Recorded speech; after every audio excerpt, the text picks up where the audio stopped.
So welcome to Painting Pairs Art History and Technical Study. Painting Pairs Art History and Technical Study is a collaborative research opportunity. So master students in art history, curating or doctoral level students are given the opportunity to form a research partnership with future conservators in the second year of their masters in conservation of easel paintings specifically. So each pairing explores technical and historical research focused on a painting undergoing analysis or treatments in the Department of Conservation. The paintings are drawn from public and private collections, including the Courtauld Gallery. Well, the programme's now in its 13th year, and I'm really proud that it's still running, and it's supported by the Research Forum, and I want to thank Diego in particular for helping us to organise it, and Pippa, Bausch and Karen Sayre, who are the collaborators in this programme and organisers of the event.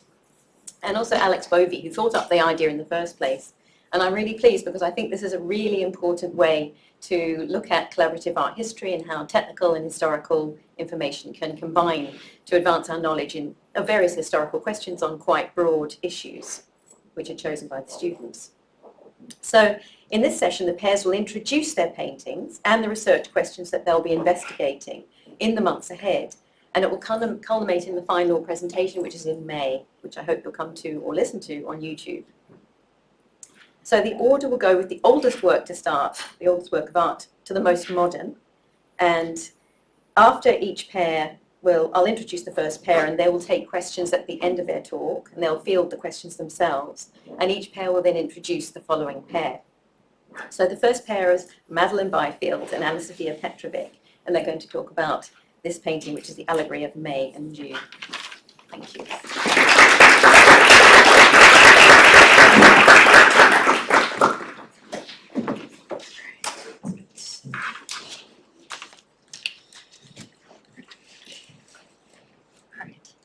Thank you, Viva. Hello, my name is Maddie Byfield, and I am the MA Conservation of Easel Paintings student. My name is Anna Sophia, and I'm the History of Art student working on this painting. From a private collection, this is a small oil-on-wood panel painting identified as the allegory of May and June by an unknown artist and an unknown date, but thought to be potentially 16th century. Anna Sophia will first explain the history, the context, and iconography from this type of allegorical painting, and then we will show you two compositionally similar calendar series. Finally, I will walk you through the panel's condition and physical history and my plans for technical examination and treatment. Looking at the painting, we see on the left a young woman wearing an intricate black and yellow dress with a white ruffled collar and headdress. She delicately holds in one hand a budding rose and in the other a pennant. On the right, we see a man wearing more simplistic clothing, a red shirt, black vest, and a straw or a farmer's hat. And unlike the woman who gazes directly onto us, his gaze is lowered, perhaps observing a beautiful rose. In his arms, he carries a really charming little lamb and a pair of sheep shears. And behind them is a rose bush with flowers concentrated behind the woman and in the space between them. The painting's title, Allegory of May and June, is mirrored in the inscriptions at the top of the painting, which read Maius and Iunius, the Latin words for May and June, associating each figure with the respective month. And this reflects the painting's relationship to the long tradition of calendar making and the representation of the festivities and labours of the months. An earliest example of this tradition is a late Hellenistic frieze dating from possibly the 2nd to the 1st century BCE. The frieze depicts groups of figures engaged in activities and festivals aligned with the agricultural and solar calendar. And this is the earliest known example of the full zodiac circles shown in frieze form. Moving into the medieval period, books of hours were illuminated manuscripts to guide Christian prayer and devotional exercises. This very famous example is the 15th century Trèves Heures, which was illuminated by the Limbourg brothers. These manuscripts usually began with a calendar marking the feast days of the year, accompanied by illustrations of the labours of the months. The symbology of the zodiac is also deeply connected to these cycles of the months within the Book of Hours. In this detail from the June page of the Tavish Urs, we see Gemini moving into Cancer. It also shows detailed mapping of the lunar cycles and the hours of daylight. Here we see a miniature illustration accompanying the month of May in the Tavish Urs, depicting a May Day outing, or perhaps a joust, which was a traditional activity associated with the arrival of May, reflecting themes of courtly life and seasonal festivity. Detailed, elegantly dressed nobles are shown on horseback, wearing vibrant garments adorned with floral crowns symbolizing spring. By contrast, the month of June depicts the activities of the peasantry. Specifically here we see the labor of haymaking. In the 16th century, this tradition of representing the months and their labors evolved and flourished, in particular within the artistic environment of the Flemish Renaissance. Flanders today encompasses the northern Dutch-speaking portion of Belgium and historically included parts of France and the Netherlands. Workshops of 16th century Flanders played a pivotal role in adapting and popularizing these allegorical calendar paintings. This work is by Flemish miniaturist Simon Benning, circa 1550, and it most likely depicts one of the winter months, which we see from the men clearing the dead woods. And this work again depicts peasant labour. However, what's peculiar and quite interesting about this work is the very expansive and detailed quality of the landscape. It gives the impression that it could be its own independent composition, perhaps reflecting the emergence of landscape as an independent easel genre in the first half of this century. In fact, originally an illustration in a Book of Hours calendar page, this fragment, this small fragment, was removed, framed, and hung as if it were its own painting. In 1565, Peter Bruegel the Elder painted a series of 6 calendar paintings, with each representing the transition between the 2 months. Unfortunately, the May and June painting by Bruegel is the only one that is not known. However, as an example, here we have the painting representing August and September, which here is represented by haymaking. And this is the December-January painting, which is also titled Hunters in the Snow, showing both the winter landscape and the activities associated with the season. As demonstrated, each representation of the month connects to a specific iconography, which we will now explore further in Allegory of May and June. This painting features 2 zodiac symbols, which you may not have noticed, with Gemini represented by the 2 twins for May, and Cancer represented by the crab for June. The particular activity associated with each month does vary across illuminated manuscripts and calendar paintings. But as previously seen, the month of May is quite commonly represented by depictions of courtly life. It's quite a consistent theme. Here, the figure of May's ornate clothing does suggest that she is a noble, and her pennant might also hold specific symbolism within the nobility, which we are looking to further identify. Additionally, the budding flower she holds may also connect to religious or festive imagery.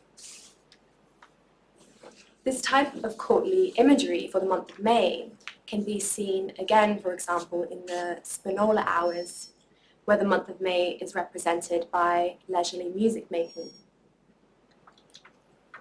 Turning to the figure on the right, his more simplistic clothing seems indicative of peasant life and labour, specifically the labour of sheep shearing, represented by the lamb and the shears cradled in his arms.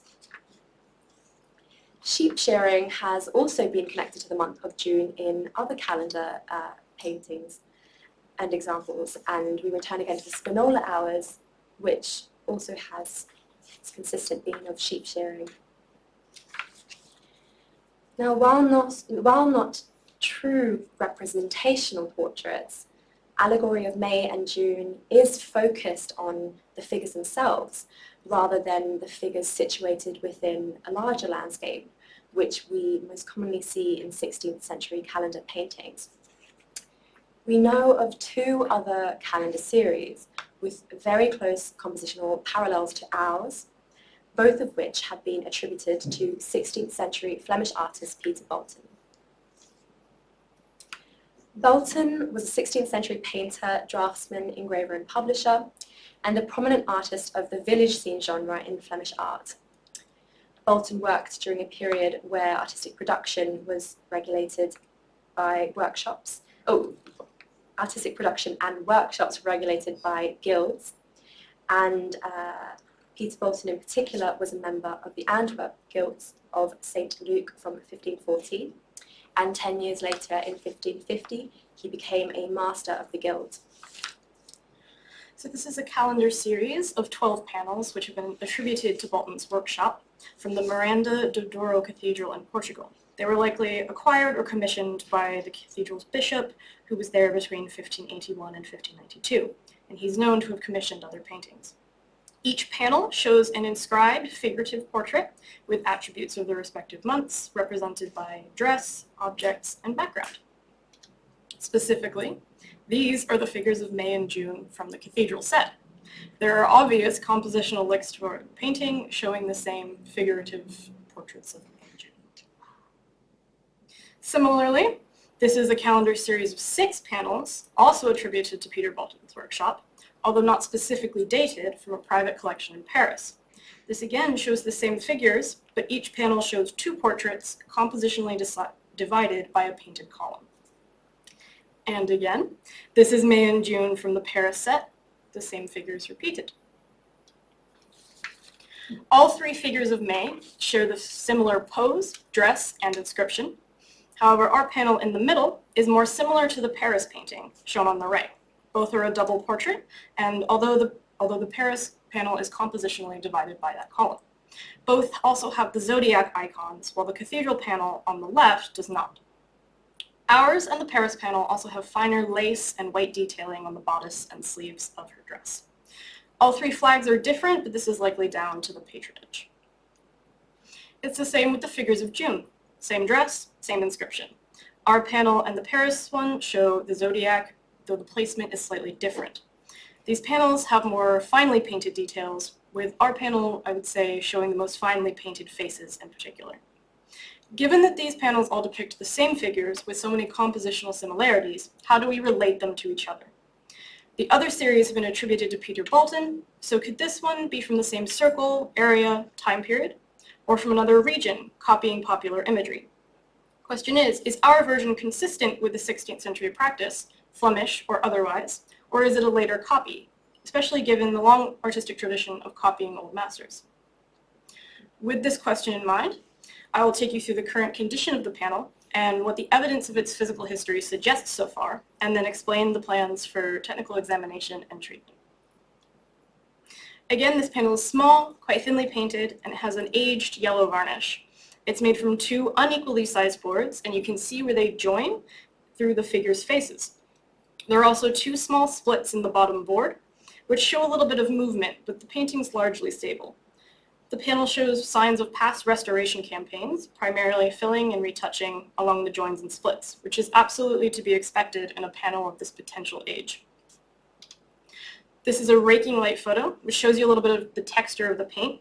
So you can see some very fine impasto in the flowers and that lovely lace detailing of May's dress. There are also some raised areas along the join and the split where they've been previously restored.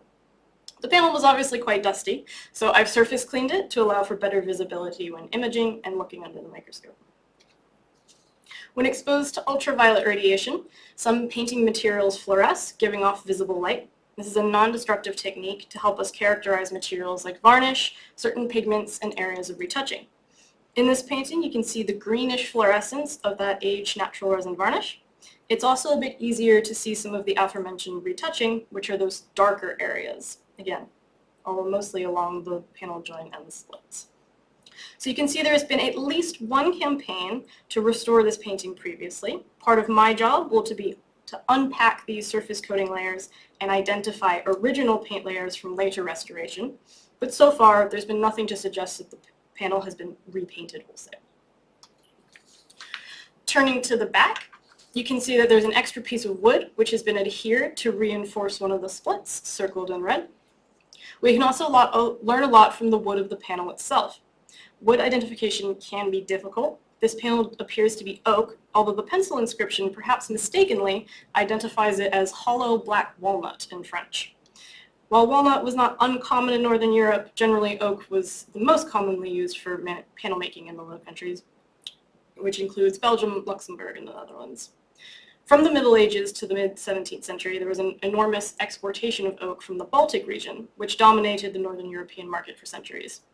Dendrochronology, which is the study of tree ring growth, can be used to date pieces of wood, and there have been recent studies working on identifying more specific provenance of Baltic oak. We hope to have such a specialist identify and date this panel, but in the meantime, there's other information that we can glean. Medullary rays, seen here, are ribbons of cells which run perpendicular through the growth rings of a tree carrying sap. They tend to be visible in oak, and this should indicate a good quality wood, as it means the board was radially cut from the trunk or from the center to the edge. Flemish panels were typically made of radially cut oak boards and frequently feature beveled edges for easier framing. I've highlighted some of the marks here. In blue, you can see kerf marks from a saw. Saws were used from the 15th century onward, and in the 16th century, saw mills became the standard for Dutch and German artisans. But in Flanders, imported saw-cut wood was prohibited. The guild we mentioned earlier, the Antwerp Guild of St. Luke, was very specific about its manufacture of panels. After 1470, it specified that they must be made from dried wagon shot, which are long, thin oak planks sawn out of full-length timber.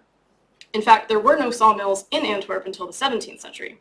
This can help us distinguish between panels produced in the Low Countries, different Low Countries.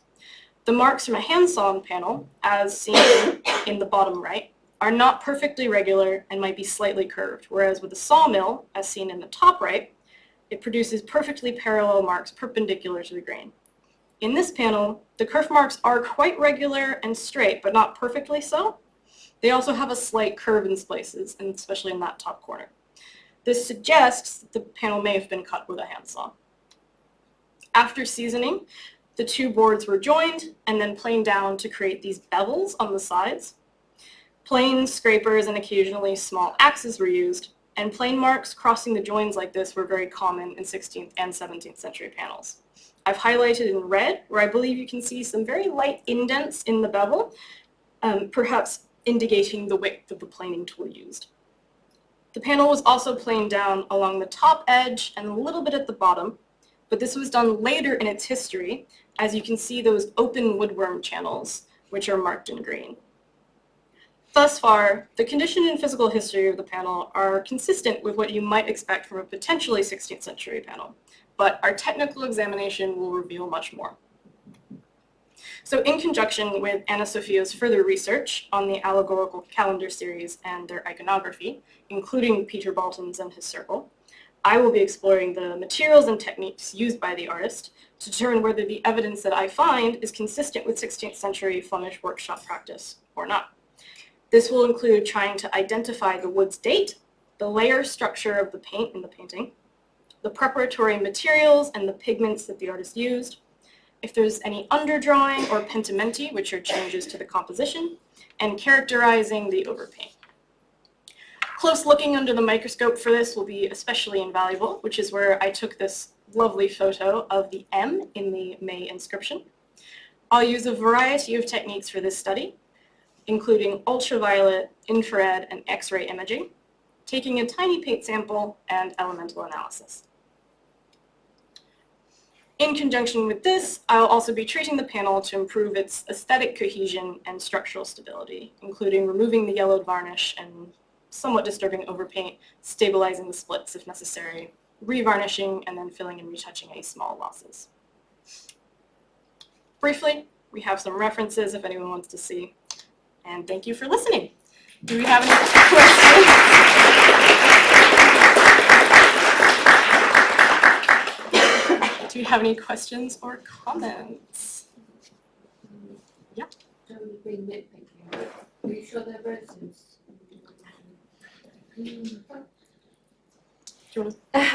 Yeah, well, I understand your thought because in our particular panel as well, it almost looks purple. But I think also comparing it to our kind of the other similar works, I think it's quite consistent with the way that roses are often depicted in the period. But it's definitely a really important point because the rose has very intentionally been placed really central to the painting. So we will definitely look further into what the iconography of the flower might be. I think it's. Would they be blue?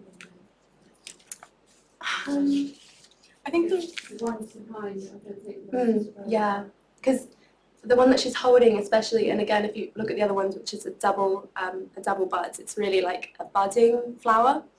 But and then I guess perhaps. I think with artistic license, we can't 100% say it's a rose. I think it's commonly used as part of this imagery, like in the other panels and some other paintings, but we can look into whether it's a possibility that it's something else. Thank you. And other things. The lady on the left, she doesn't look that young to me. And the one on the right, then this, looks like a woman. But the ones that the other ones you showed, I could see they look like men, but this one looks like a woman. I'd say out of everyone, I'm not particularly prescriptive about gender markers, but he does have a beard. It's a bit hard to tell, especially with a little bit of the surface dirt, but he does have a beard painted in these lovely, thin, sort of gray and white It's the paint, distance so. between the mouth and the chin. It's a man and a woman. Yeah, I think at the moment it's the facial hair that's the biggest indicator. But I understand what you're saying because when I first saw an image, I think my first thought was that it could be a woman. But Thank you, very nice. Thanks. Can a case ever be made that the overpaint is part of the history of the painting and shouldn't be removed? So obviously, this is something we think about. If something's part of the physical history, we don't necessarily want to remove it, and there's also complex ethical principles about this. In this case, the overpaint is visually disturbing to the composition. A lot of it was added at a much later date. Part of my job is to make sure that I'm not going to take anything off that was there originally from the workshop of the artist. But in this case, I can, I'll be able to find out that stuff's been added quite recently. It's not part of the original composition, and it affects the way you're looking at the picture. So if the first thing you see is sort of that discolored split between their faces, and that becomes the focus rather than the actual image. So that'll be part of what I'm addressing.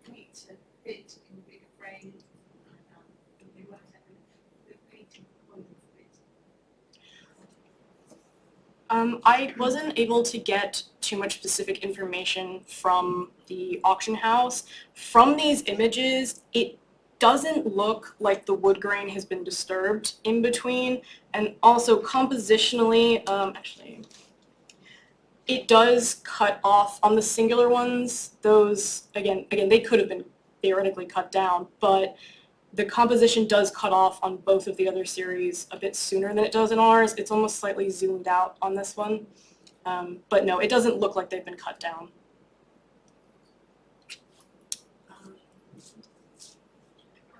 You mentioned that there is a label at the back, which is in French. Yes.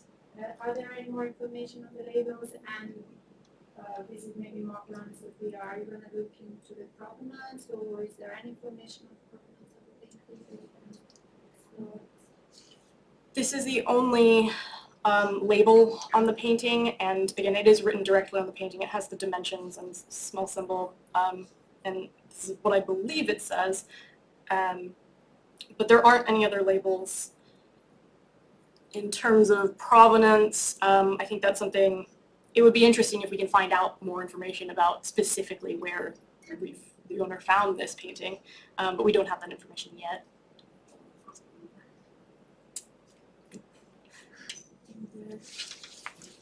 How sure are you of its date?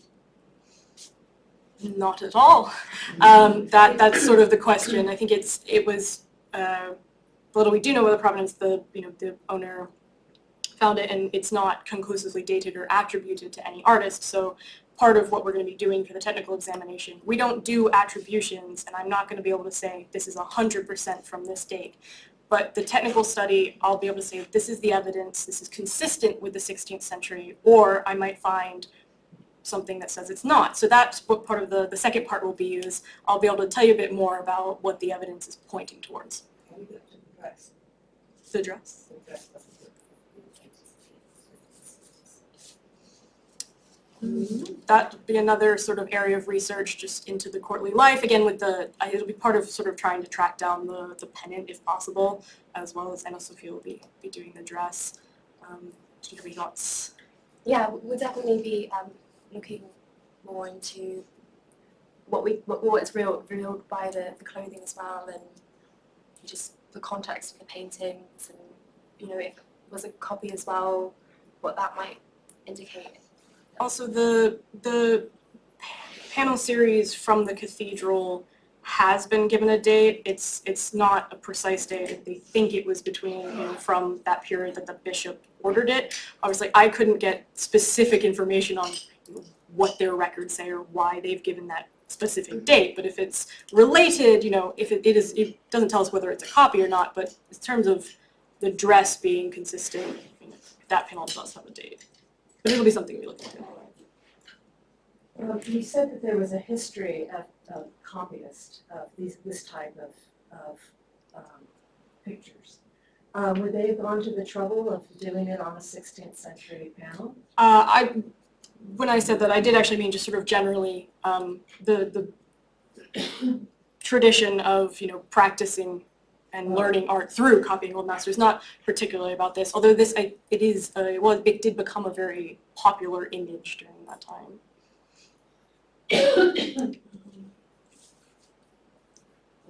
It's an unusual juxtaposition in a year, May and June.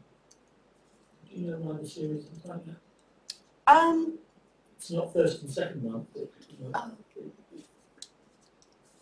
consistent with the months of the year. And the other question why you've got that up is, do you think there's a possibility that there's a false act somewhere? Can you identify others that might be of that consistent with your relation? I think in terms of pairing, it just January, February, March, April, May, June. I think it probably just naturally falls that way. It may not have been a conscious decision. And in terms of a false set, I can't comment on the other panels as I haven't seen them, and I can only track down what information is available. Any other questions? Are you given them? How does it work? How do you select which painting you work with? This painting is from a private collection, and so that's worked out between the owner of the painting and the Courtauld, whether they want more information maybe about their painting. Anyone else? Is this kind of series of figures only from the French? That is commented on these, or whether it really is the artist starts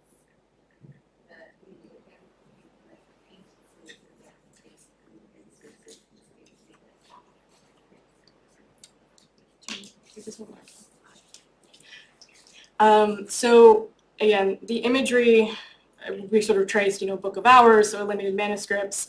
There are also engravings. There are a lot of etchings from this time, but a lot of those that I've seen were copied from other paintings or from the engravings. I haven't seen so far any direct parallel or copying from an engraving, so there's no clear this came from an engraving. Great. Are you able to date or locate any of the retouch? So I won't, if there's the retouching, I may be able to identify certain pigments, and that'll tell me, if it was only produced from the 19th century, then I'll be able to say, okay, well that has to be from 19th century onward. I won't be able to say, this happened at this day or this date. But in that way, I will be able to characterize some of the overpaint and ensure that it's overpaint in a later edition and not original. Great. All right, if that's all the questions, thank you. Thank you all for joining us. We're very excited to be talking about our project, and we've really enjoyed this opportunity to collaborate and bring together both of our perspectives and provide a more holistic approach to finding research. So just to go over a little bit of the presentation contents and tell you what you're in for is that we are just going to talk about what the picture clock is, explain a little bit about it, say some cultural context. I'll talk about the physical history of it and its condition, and then we'll get into our research questions that will propel us for the rest of the project and talking preparation for the final presentation in May. So this is the painting that we've been researching and working on. It is called Landscape, a Canvas for a Picture Clock. It came from a private collection here in the UK, and it likely dates to the mid-19th century, although we don't have an exact date, as well as no known artist. The picture clock is primarily a functional object. It is a decorative work, if you'd like to call it. But it's a clock first and a painting second, so it's not a surprise that there's no artist to it, as that's not its primary function. Also, they're very rarely signed, and not much is known about the painting's production.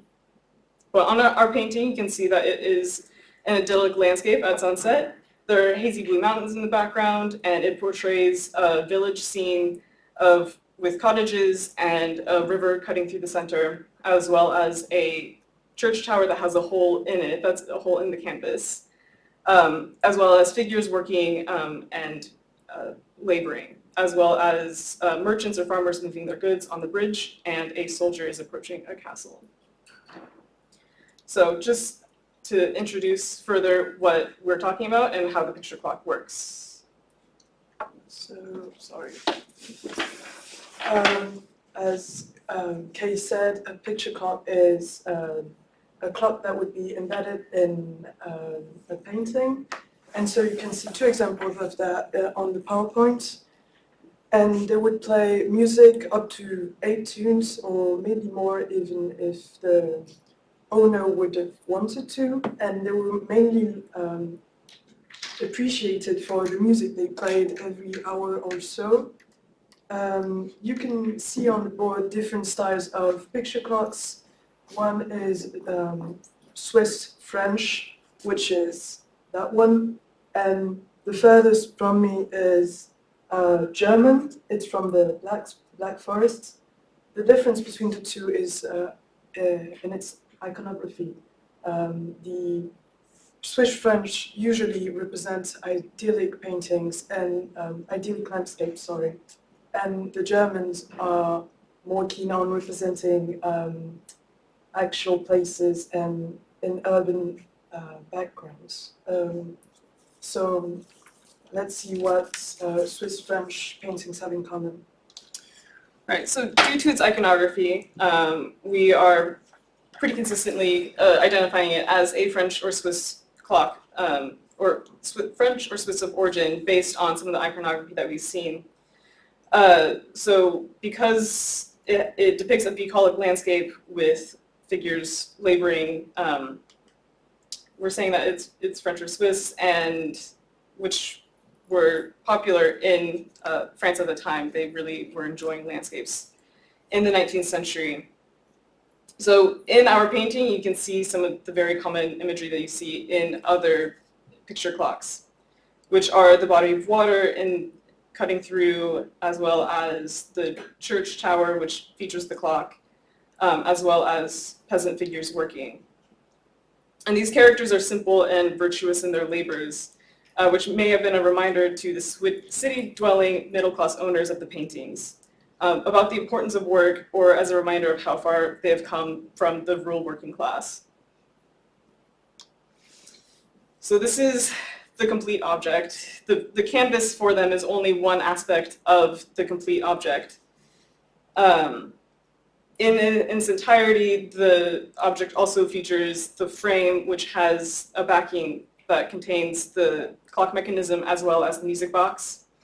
And the canvas is fit into the front of the frame, which can hinge up and down to service the mechanism or to wind, as it would need to be continually monitored and maintained.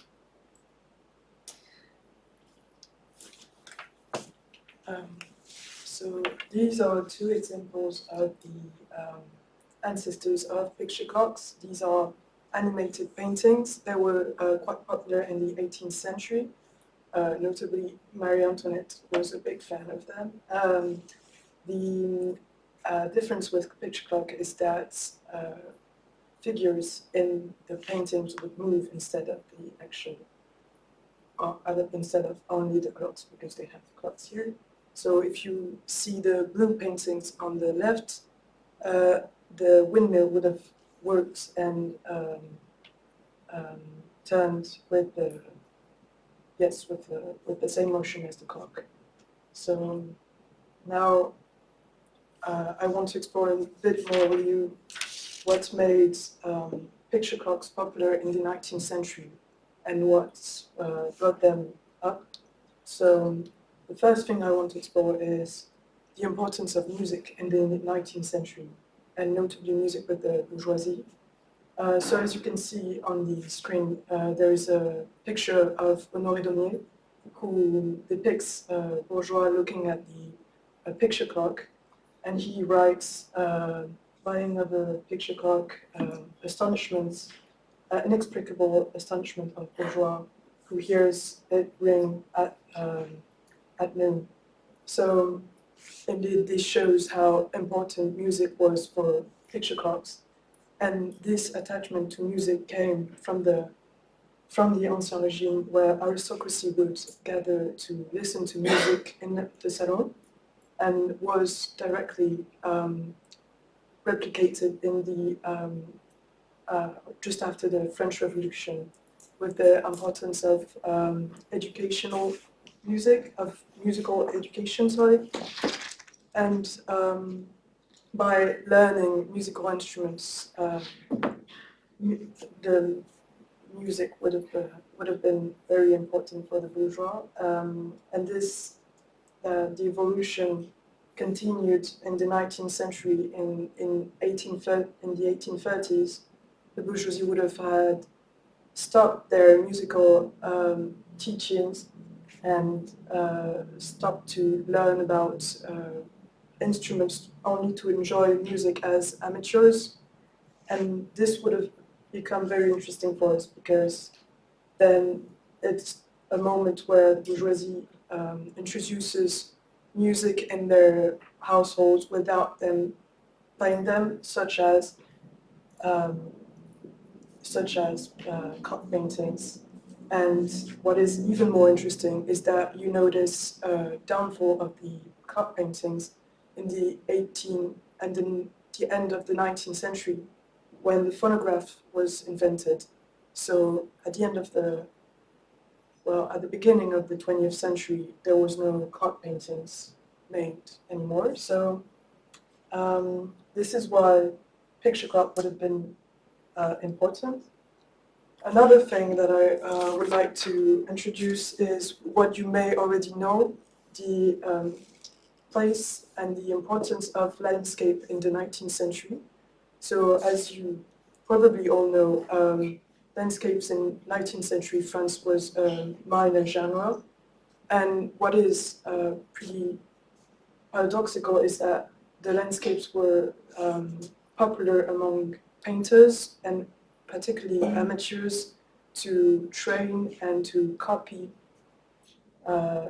landscape meant that it was training in painting.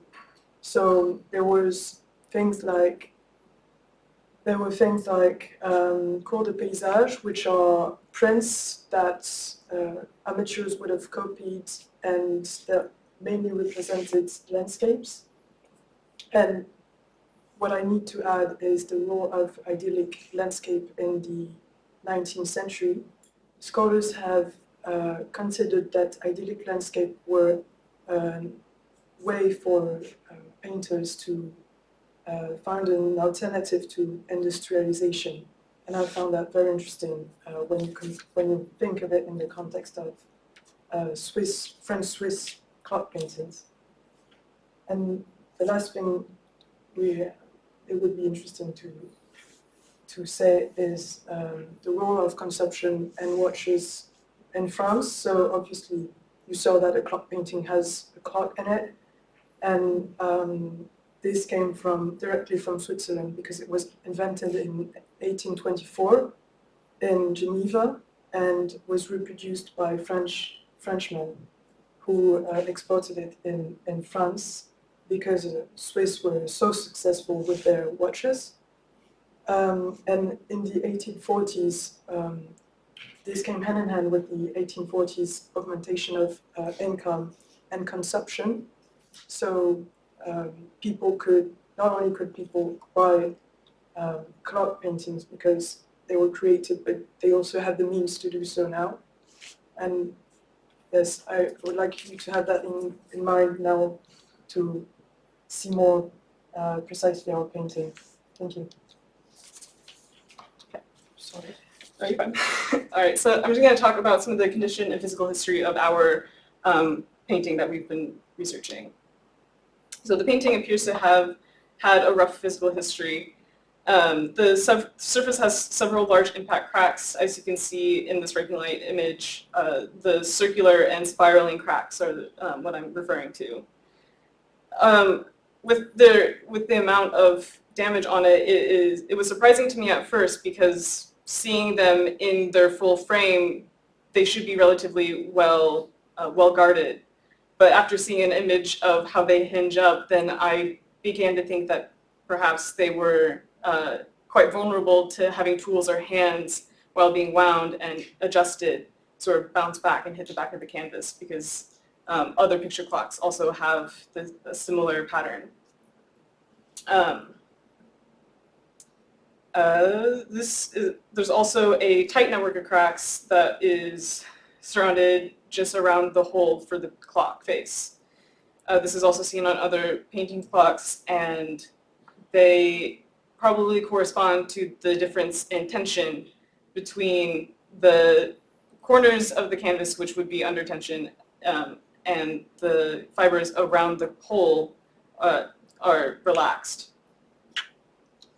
In addition, the painting has a degraded varnish, and in the ultraviolet light image on the left, you can see the blue-green haze covering the painting, which is indicative of a varnish present. And on the image on the left, you can see the disturbed surface pattern of the varnish, which has begun to crack, and it scatters the light, so it no longer saturates. The varnish is trapping dirt as well as has discolored itself, so the painting appears darker and duller than it would have originally. The painting is on a size 25 fine weave canvas, which is in portrait dimensions. The French canvases were standardized and had standard dimensions and came in portrait sizes, landscape sizes, and marine sizes. The canvas is commercially produced, and the ground consists of a lead white priming, which is thick and brittle. The ground appears to be art is applied, as it does not cover the tacking margins. And one of the significant aspects of the back of this painting is the strip lining that is a burlap fabric on the bottom quarter of the painting, which is a strange choice for a lining. But there appears to be a previous restoration campaign, as there's evidence of this strip lining. On the front, the strip lining corresponds to a difference in texture on the bottom of the painting. It's not quite as, it has a much flatter appearance than some of the rest of the painting. And there is evidence of a fill or a damage on the front where the corresponds to the strip lining. In the detail image that's in Breaking Light, you can see the disturbance in the face of the painting. So going forward with my conservation treatment, I'm going to be doing some more technical analysis to learn exactly what happened with this damage and some of the previous restoration. And I'll be addressing some of the various aesthetic issues, such as the discolored varnish and the structural issues like the strip lining, with careful consideration as I go ahead. And now we'll cover some of the research questions and things of interest that we want to look forward to in the rest of our project. So I'm going to be looking into some of the origin of the canvas and the stretcher, because I think it is possible to narrow down a region of origin comparing with other picture clocks, because there are many that have the same dimensions, which I think is interesting as it's a portrait canvas used as a landscape, and there appear to be multiple canvases like this that have the same dimensions. And so we might be able to narrow down a place of origin or a workshop by the stretcher, as it's an interesting design. And it appears that other picture clocks also have the same stretcher. So I'm curious to track down some patents or try to find some common place where they might have originated from. I'm also going to be doing some more research into the materials and techniques of the painting and some of the physical history. But I am curious, I think we're both curious about some of the imagery in it and some of the figures that are present, as many other picture clocks have similar figures and similar landscapes, so we want to find maybe some source material to see if they are being copied, and seeing if they're coming from a common source, which would suggest methods of production and give us more information about how these objects were produced. Yes, so these are my research questions. I'm sorry, they seem a bit dull, but it's true that seeing a clock painting and thinking of the clock only and not to see the painting is quite interesting, and to think of the music as well. So if they were liked for music and it was interesting to see the Swiss mechanism, then why was there a painting in the first place? I mean, wouldn't it have been easier to make just a clock with the music? So I want to find out more about that question, and especially the role of landscape in that. And another question of mine would be, sorry, this is also a bit dull, but it's quite important, I think. It's who owned picture clocks, because then that would come in handy with the role of music.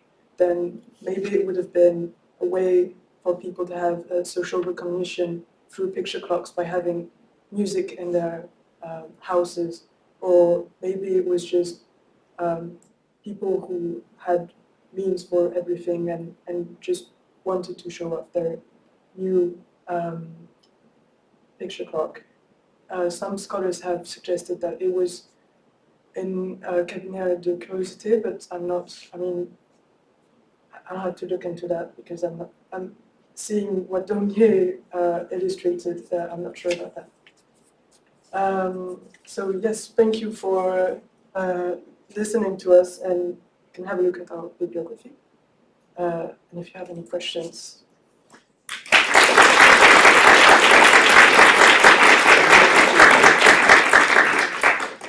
Yes, in the back.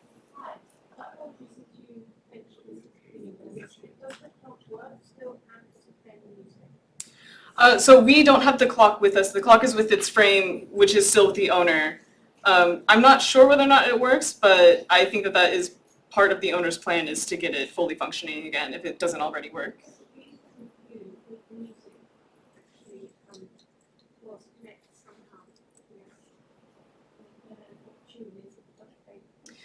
Yeah, I think some of the other ones note that it does correspond to the painting. So it would be interesting to learn if there's a music box with it and what tune it plays, because that would be really interesting. So I feel like this connects to the previous question, but do you know vaguely what kind of music the picture clocks play? Was it just sort of an overarching tune? Was it? I haven't heard any of the songs, and while looking at it, I saw that there could have been presence of Angelus, which is kind of a type of music, I guess. And this is a supposition, but I think it could have been something similar to what was in households and the music that played through the clocks. Yes, I'm guessing it should have been similar. I think so. Yeah, I think so. You can say so now.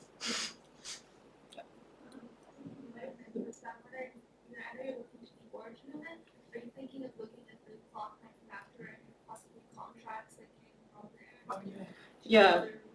So it's tricky to track down because I think we do have a manufacturer, and most of the time the clock mechanism has the maker on it, but that's just for the clock.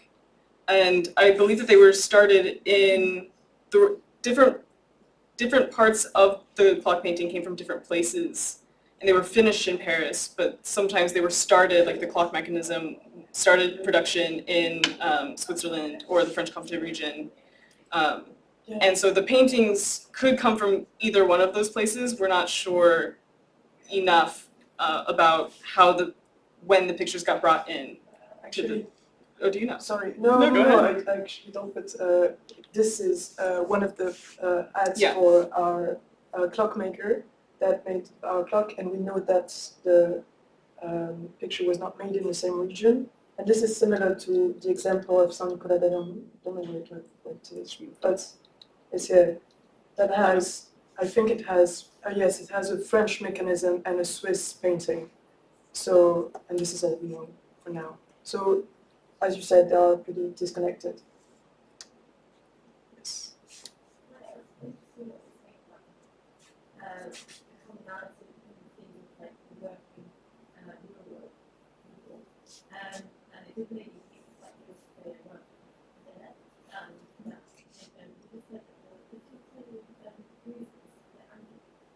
Yes.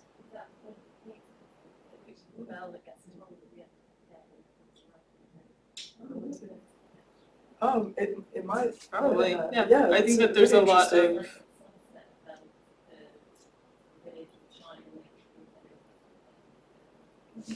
So you're saying that there's a painting by Millet that's called Angelus? Oh.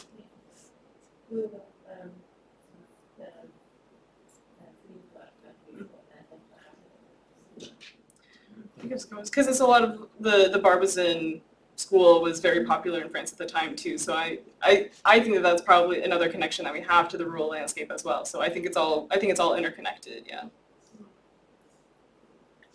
Will you get to have the clock in your possession at the end of your project? I hope so. We're trying to arrange a visit out to the owner to go see the frame as well as some of the other clocks in his collection. Because it will be important to have some measurements so that I know, because that hole has to stay in the same spot during my conservation treatment. So hopefully at the end we can see it all put together, but I'm not sure if that will be before our next presentation or not. Would it have been the practice to have changeable music boxes within these pictures, because one would have got very bored? I think that's the whole idea behind having 8 tunes. But it seems when you look at the interior of it, wait, where it's down. Okay. Yeah, when you looking at that, I don't want to touch that personally. And I don't think the people owning it would have been able to. Maybe, hopefully, but yeah, I don't see why you couldn't. But I don't know if that was common practice or not. Especially when you look at the one. The far left. That's our painting, which is the far left. It's pretty hard to recognize what is what.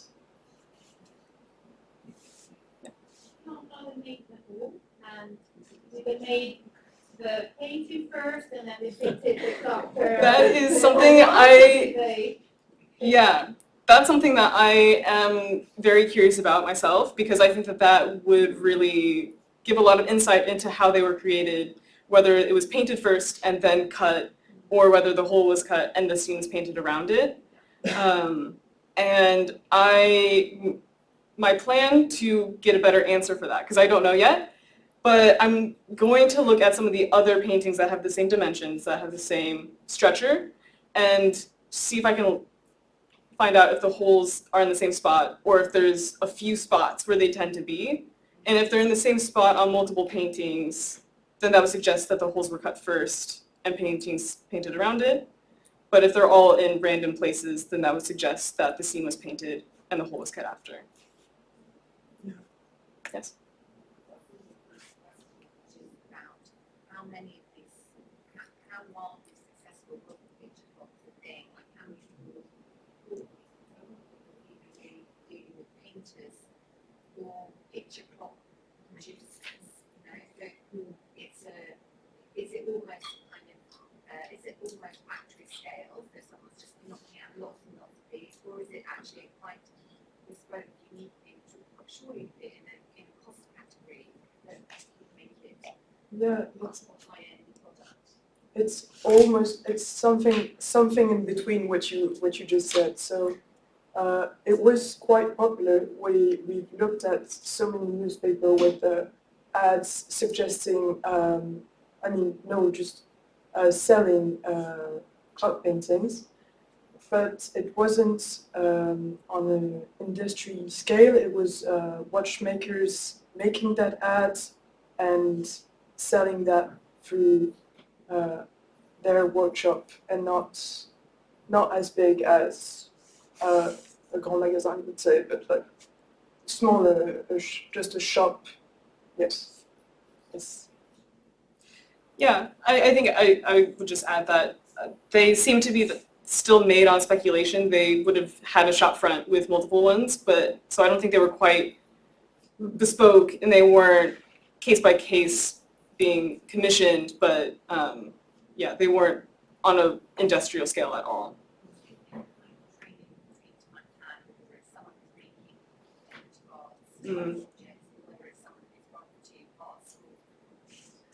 Yes, it's a question that we would love to.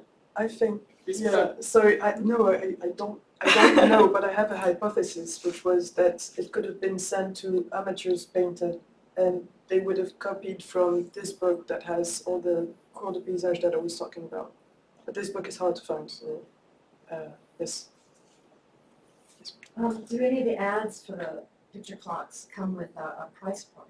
Because that might be able to position them where who was buying it. Yeah, that's a good idea. Not that I've seen. I think most of the ads are for the maison itself, for the shop itself, and it just advertises that it makes clocks and watches and picture clocks. So it advertises what they offer, not necessarily what they find. But we may be able to track that down. Yeah, I think so. Yes. Yes. I was just curious, time is a pretty felt constraint of reality, I would say. So I was just curious if you have found whether these kind of clock towers are real or imagined, and what I think for the French and Swiss ones, they don't appear to actually depict any real place, but perhaps the German and Austrian paintings, they tend to depict real places, scenes of history, so those probably correspond with a real place, but we haven't seen anything yet that would suggest that our clock and church is an actual church.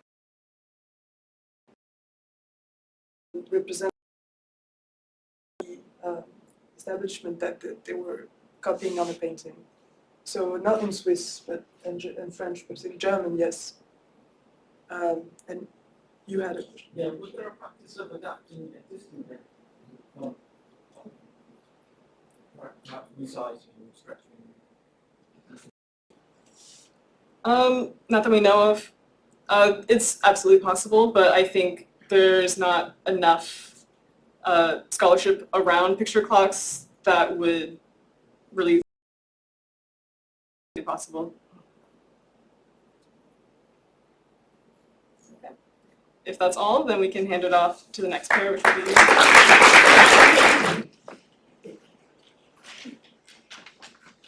Right, okay, can everyone hear us okay? I'm Catherine Doherty and I'm the MA Conservation of Easel Paintings student. And good afternoon, everybody. I'm Katie Diamandi, and I'm the MA History of Art student working on this painting pairs project.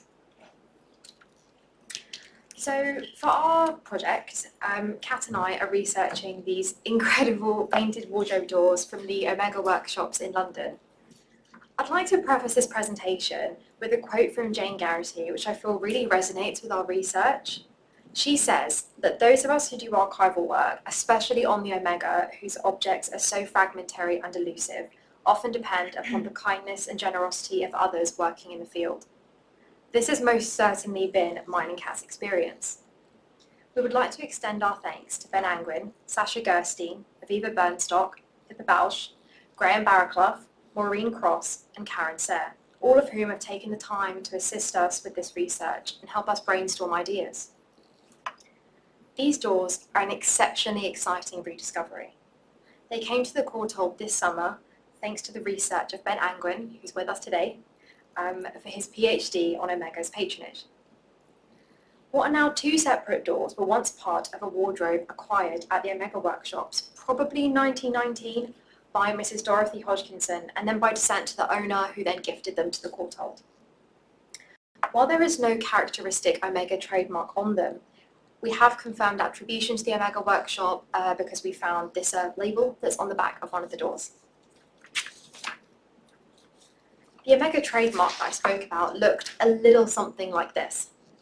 This is the actual sign that was hung outside of the headquarters in Fitzroy Square in London. The Omega workshops were founded in 1913 by Roger Fry. Many of you may have heard of the Bloomsbury Group, and there's a really strong link between them and the Omega workshops. Roger Fry, Vanessa Bell, sister of Virginia Woolf, and Duncan Grant were the main artists producing pieces for the workshops. All intensely close, these three artists are the protagonists of our story. So why Omega? It's generally been suggested that in naming the workshops Omega, Fry meant that their artwork would kind of be like the last word in art, just like Omega's the last letter of the Greek alphabet. Others suggest that Fry got the idea as a student, which is quite interesting. He read natural sciences at Cambridge, and he would have encountered Omega as an equational symbol for electrical resistance, or the ohm. The workshops culturally and artistically resisted the major trends of early 20th century society, making Omega an apt name for their own morals and lifestyle. Winifred Gill said that Fry was looking for something, some trademark that had a name of its own that everybody knew. It was very effective because everyone could say Omega and remember it. One of the founding principles of the Omega was the need to bridge the gap between the fine arts and the decorative arts. While there were many doubts about Omega's success from friends of the artists, the pieces they produced are some of the most unique and quite frankly beautiful examples of supposedly functional artwork from the 20th century. One of the questions that perpetually infiltrates Omega research is the classic whodunit. Under the practice of the unconventional, Fry stipulated that every work that is to be sold within the workshops signed under this Omega symbol and not the actual name of the artists. This alludes to the Bottega traditions that the Omega's founder Roger Fry admired. Because of this anonymity, we don't know for certain who painted these doors. There are, however, a few key players, namely Vanessa Bell, Duncan Grant, Winifred Gill, and Roger Fry. In this first presentation, Kat and I will take you through what we've learned so far and what we plan to research next. With objects as elusive as these, there continues to be an endless list of questions that we would like to answer. Before outlining our questions, I'll first discuss the condition, materials and techniques, and initial plans for treatment. The primary support is possibly pine, untested, and comprises internal panels held within a frame. The gaps seen in the mortise and tenon joints that secure the frame members, as well as the extent the internal panels have shrunk, as shown by the exposed wood between frame and demarcated paint on the panels, possibly hints at the use of furniture bought on a budget. They measure approximately 185 by 61 centimetres, so the figures are about our height. The panels are stepped and disjoining in places, as shown by these raking light images on the right, but the frame members appear structurally sound, showing no movement. There are non-contemporary hinges on the front from their former installation as a built-in wardrobe. Recesses on the verso show where the hinges were originally fitted, and there are numerous drill holes that indicate other fittings were once applied. There are extensive paint losses to both doors, some of which have been caused through use as a functional object, as seen in the bottom right image, while others correspond to the wood grain, shown in the other two details, caused by incompatibility between the expansion and/or contraction of the wood and inflexible ground and paint layers. As a result of these losses, there are large areas of overpaint, distinguishable by differences in topography, where original paint and ground is thicker, and the retouching paint much thinner. While the colours match very well in areas such as the grey in the bottom left image, some retouchings are more apparent, as shown in the yellow in the bottom right image. There is ubiquitous tinting of the paint across the doors and risk of flaking, highlighted in the top two details. However, the doors are surprisingly stable for careful handling. A layer of gesso has been applied first across both doors, indicated by its chalky appearance and analysis via XRF showing peaks for calcium. The gesso has been left exposed in places to play a part in the composition. Letters written by Winifred Gill to Duncan Grant reveal that this was common workshop practice to prepare furniture with a neutral surface before applying the design. On the frame members, an orange paint was applied next, visible in damages to the upper paint layers. We've not seen any evidence of a preliminary sketching out of the design, though analysis under infrared light might be able to reveal this if present and if done in a carbon-containing material. It appears more likely that the red earth colour was used to map out the figures and the abstract tree-like design, and over the orange layer on the frame. The grey background and overlapping layers of yellow, greens and blues were then applied. So far, in original paint, we've identified chrome yellow, emerald green, vermilion, lead and zinc white via handheld XRF, as well as either barium sulfate or lithopone, which are white fillers commonly added to paints. Titanium white has been identified in the grey overpaint. My initial plans for treatment are to first remove the loose superficial dust and dirt. The tinting paint will then need to be consolidated with an adhesive to prevent further losses. Hopefully, I'll be able to encourage the paint back into plane, which may be challenging as it's very brittle. The paint is also matte, friable and porous. This is problematic for consolidation, as any changes in surface gloss, hue or tone will be very noticeable. I'll therefore need to carefully select an appropriate consolidant. This is a very interesting case as a paintings conservator. Usually, we treat objects whose primary purpose is to be a painting, and through conservation, we strive for certain aesthetical outcomes, reflecting a consensus about how much degradation we find acceptable in order to properly view the object. The doors form a purpose as a functional object gives much food for thought about how they should be treated. Much of the damage and losses represent this original purpose, and to hide this through retouching could be seen as problematic. However, some losses are a result of inherent vice in the materials themselves. I must ask myself, my tutors and peers, as well as other experts within the field, how much degradation is distracting to the depicted motifs, and how do the damages inform our understanding of the objects as a product of the Amiga workshops. I'll be developing my rationale around these topics over the coming months. The questions that we've decided to pursue as part of this collaborative project are the confidence to which we can link these to Vanessa Bell and their date of creation. These two questions are linked and will help elucidate one another. We also wish to investigate the paint medium and overpaint campaigns through further technical analysis.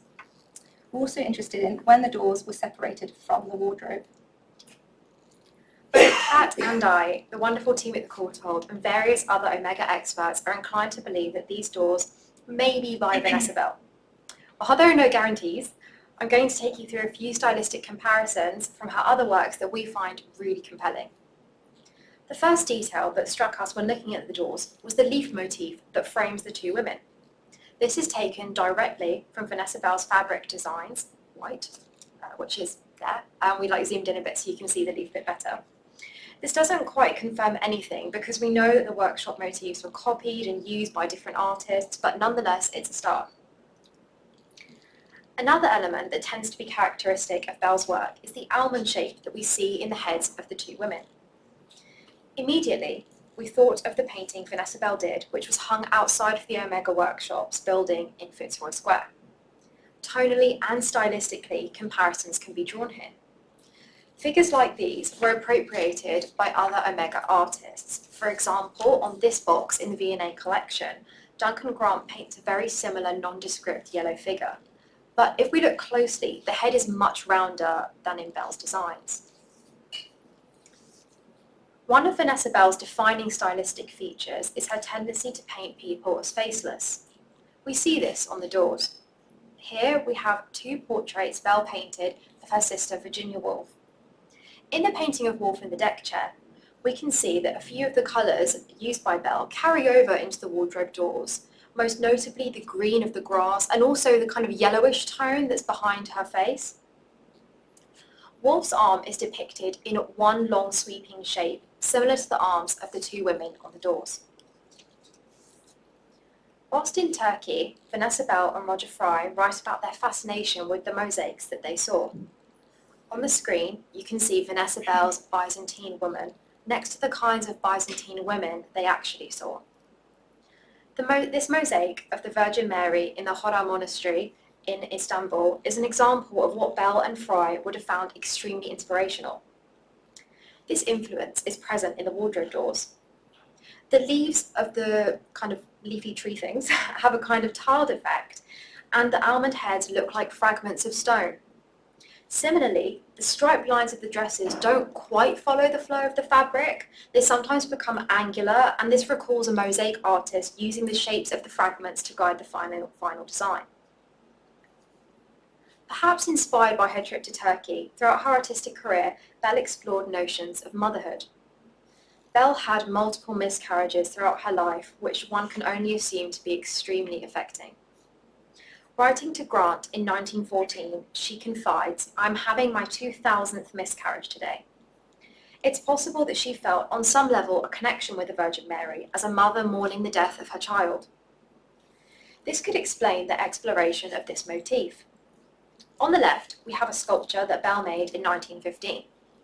If we look at the shape of the baby Jesus and the lines that track down the Virgin's mantle, there are some really strong similarities to the doors, particularly this almond shape, once again, and the use of lines as a defining factor. Belle also painted a nativity scene in Benwick Church in 1941, and we can see her posing for the Virgin in the photograph on the right. Here, Belle becomes the Virgin Mary, and the boundaries that separated the two women are now blurred. This theme of motherhood is also present in Nursery Tea, where Belle's interest in mosaics also manifests. Writing to Fry about this painting, Belle states, "I have been painting my nursery scene. I am just in an exciting stage as I flatter myself that I'm painting in an entirely new way. I'm trying to paint as if I were mosaicing, not by painting in spots, but by considering the picture as patches, each of which has to be filled by one definite space of colour, as one has to do with mosaic or wool work, not allowing myself to brush the patches into each other." The Omega artists were also interested in old master paintings. One of the first comparisons we made was between the doors and Titian's Sacred and Profane Love. The woman on the left wears a looser dress and looks demurer, while the woman on the right is more open and is wearing a more fitting dress, which parallels the nudity of Profane Love. While these comparisons are very exciting, all evidence doesn't just point towards Belle. Here we can see two drawings, one by Gill and the other by Fry, which use the same almond shapes that we see on the doors. The dresses that are painted on the doors are one of our leads towards a Belle attribution. They also might help us date the wardrobe doors. Here we can see an image of Vanessa Belle modelling an Omega dress of her own design. The similarity to the dresses on the doors is striking. The photograph also mirrors the composition of the right-hand door. The angle and shape of the feet are really similar, and the tilt of the head can be compared. Belle introduced dressmaking to the Omega workshops in 1915. She was deeply inspired by Parisian fashion design, such as that of Paul Poiret, whose dresses followed the directoire style, which aimed to liberate women from the corset. This can be transferred to the dresses depicted on the doors. They visibly differ. One has a higher, looser waistline, and the other is tighter and more constricting. This could nod to a move away from the corset, of resistance, if you will, of fashion trends. Belle left the London workshop to move to Charleston in 1916. She did continue to make some Omega work to send to London, but this was on a smaller scale. If the doors were painted by Belle, it's possible they may have been created within the narrow time frame of the introduction of dressmaking and leaving for Charleston. If we can date the doors to 1916 onwards, the execution is unlikely to have been by Belle, though of course she still may have had a hand in their design. Another of our questions is what kind of paint was used. Identifying the medium will not necessarily link Belle to these doors, as the Omega artists would have used workshop materials rather than those typical of their personal practice. But there may be some trends between the type of paints that different artists favoured. Regardless, the findings will add to a wider understanding of the materials used in the workshops and will inform my choice of materials for conservation treatment. We'll also look at other examples of furniture attributed to Belle and reach out to collections for access to reports that may contain medium analysis for comparison. While I do suspect a water-based medium has been used, judging by the matte quality of the paint, it may be oil-containing.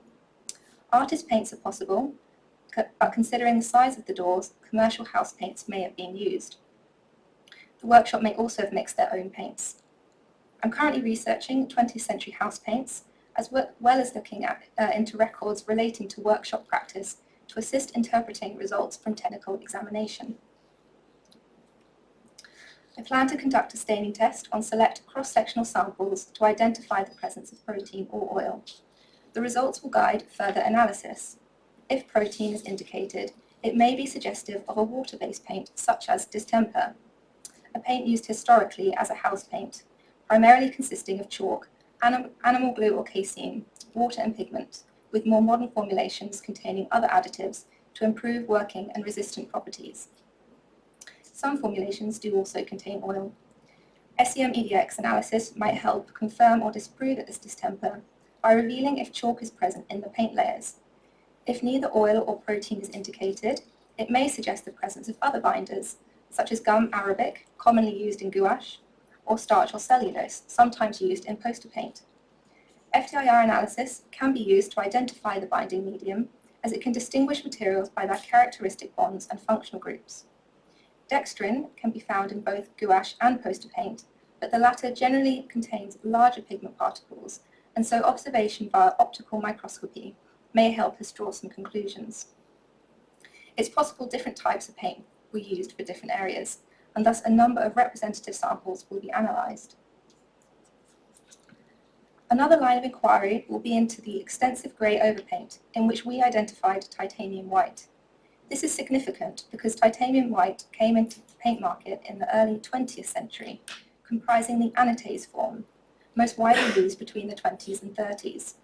It was largely replaced by the rutile form in the 1940s, and thus, if anatase is present, it suggests a narrower date range for when the retouching was applied, telling us much about how quickly the losses in the paint might have occurred.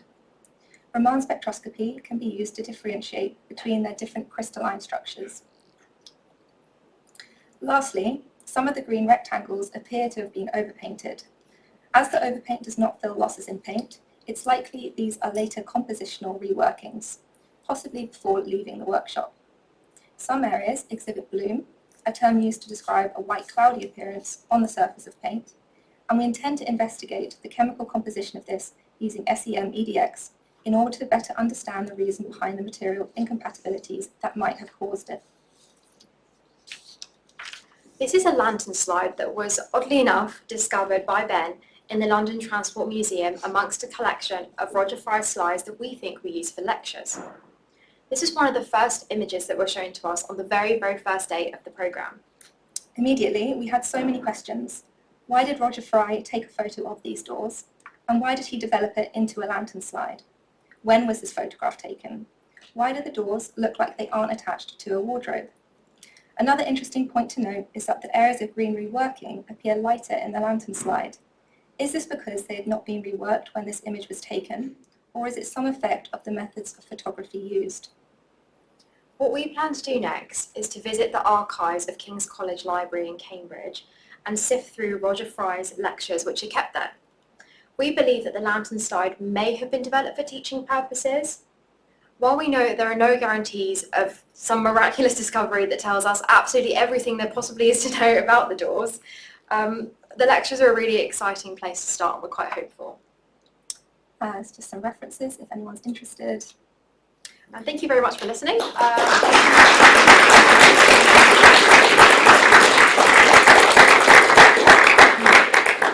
Are there any questions? Yeah? So you said, you go back to the photo about what you find. This one. Oh, yeah. It's attached to anything, but what's the thing about? Yeah, so basically, I mean, usually wardrobes have kind of a similar bottom bit, I don't know the technical term, but kind of a similar wooden bit at the bottom. And also there's no depth, like it kind of looks like it's stuck on a white wall. We spent so much time in the studio talking with people about why and what this could mean. And we were talking about possibilities of it being like a kind of like a magazine catalogue photo. And Ben thinks that it was produced before the doors were sold. So it could have been like a catalogue, like here's one of our pieces you can buy. Or it could just be kind of a strange angle that the photo's taken out, which makes it look so 2D. So we don't really know. I think we really need to go to the London Transport Museum and see the slide for ourselves. I think that will be helpful. But yeah, it's just a confusing image, I think. The lack of depth, any shadow, any feet to the wardrobe. Perhaps that top part was kept in place just to hold the doors in alignment or to hang it from, I'm not sure. Yeah, it's confusing.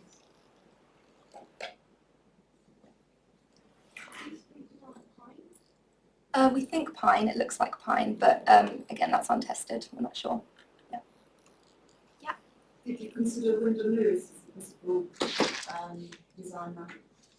Yeah, we did. We've kind of been looking at everyone, to be honest, like everyone's a suspect, and especially with the Omega, because there's so much transference of different ideas and motifs. It's really hard to pinpoint who did what. I think we feel that maybe because it's depicted, this is, conclusive, Yeah. but because it's depicting dresses and dresses were introduced later on, we thought perhaps they were something produced later on.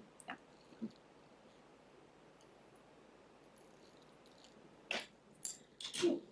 You had the Rick photo that shows sort of the texture of the boards and some of the disjoints or possible disjoints. Yeah. Do you have any structural plans? Yes, I'll just try and get that photo up for you. Yeah, this one.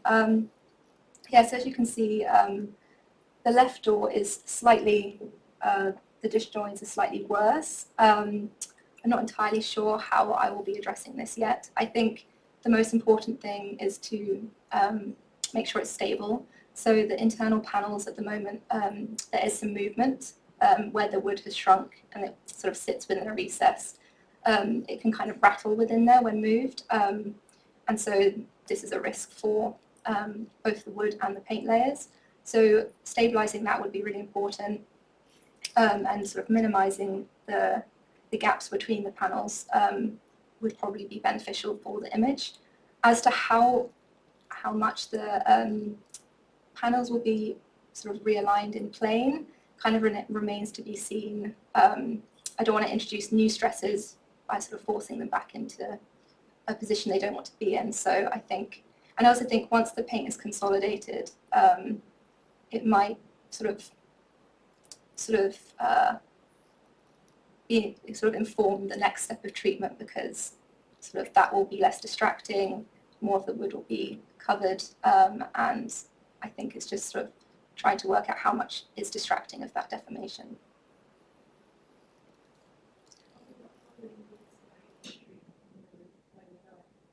So I think we can say that the Courtauld has acquired them. Yeah, so they will be up on display in the Bloomsbury Room in the Courtauld. As to how they will be displayed, I'm not entirely certain. Yes? To what extent do you think the way that they were treated during their lifetime as probably works of craft and therefore we painted just to make them look a bit better rather than treated as works of art?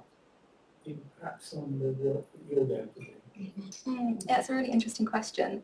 I think that we don't necessarily hide the fact that that's been done because these were functional objects. You know, they weren't treated as, you know, as sort of prized artworks. And so someone did just feel that they could, you know, they wanted to, you know, put some paint back on just to spruce them up and make them presentable in their own house. So yeah, I think it's really important that that isn't hidden. Yeah, as to how I will be retouching them, if any, kind of remains to be seen still, yeah. Okay, well, that's it. We'll move on to the next pair. Yes, so we'd like to introduce Nitsan and Lara, who are going to talk about Portrait of Hannah Freeman. Hello everyone, really lovely to be here. Thank you so much for coming to these talks. I'm Lara, I'm the art historian in this painting pair, and I'm currently doing my Masters in Medieval Art at the Courtauld, having completed my undergrad here last year. And I'm Nitsan. I'm currently in my second year of the MA Conservation of Easel Paintings course, and I am the conservator in our pair tasked with investigating and treating this painting. Today we'll be talking to you about our research questions on the beautiful painting we are collaborating on, titled Portrait of Hannah Freeman, the last of the Essex straw platters, as well as giving you some preliminary information about the artist, sitter, and the painting's physical history.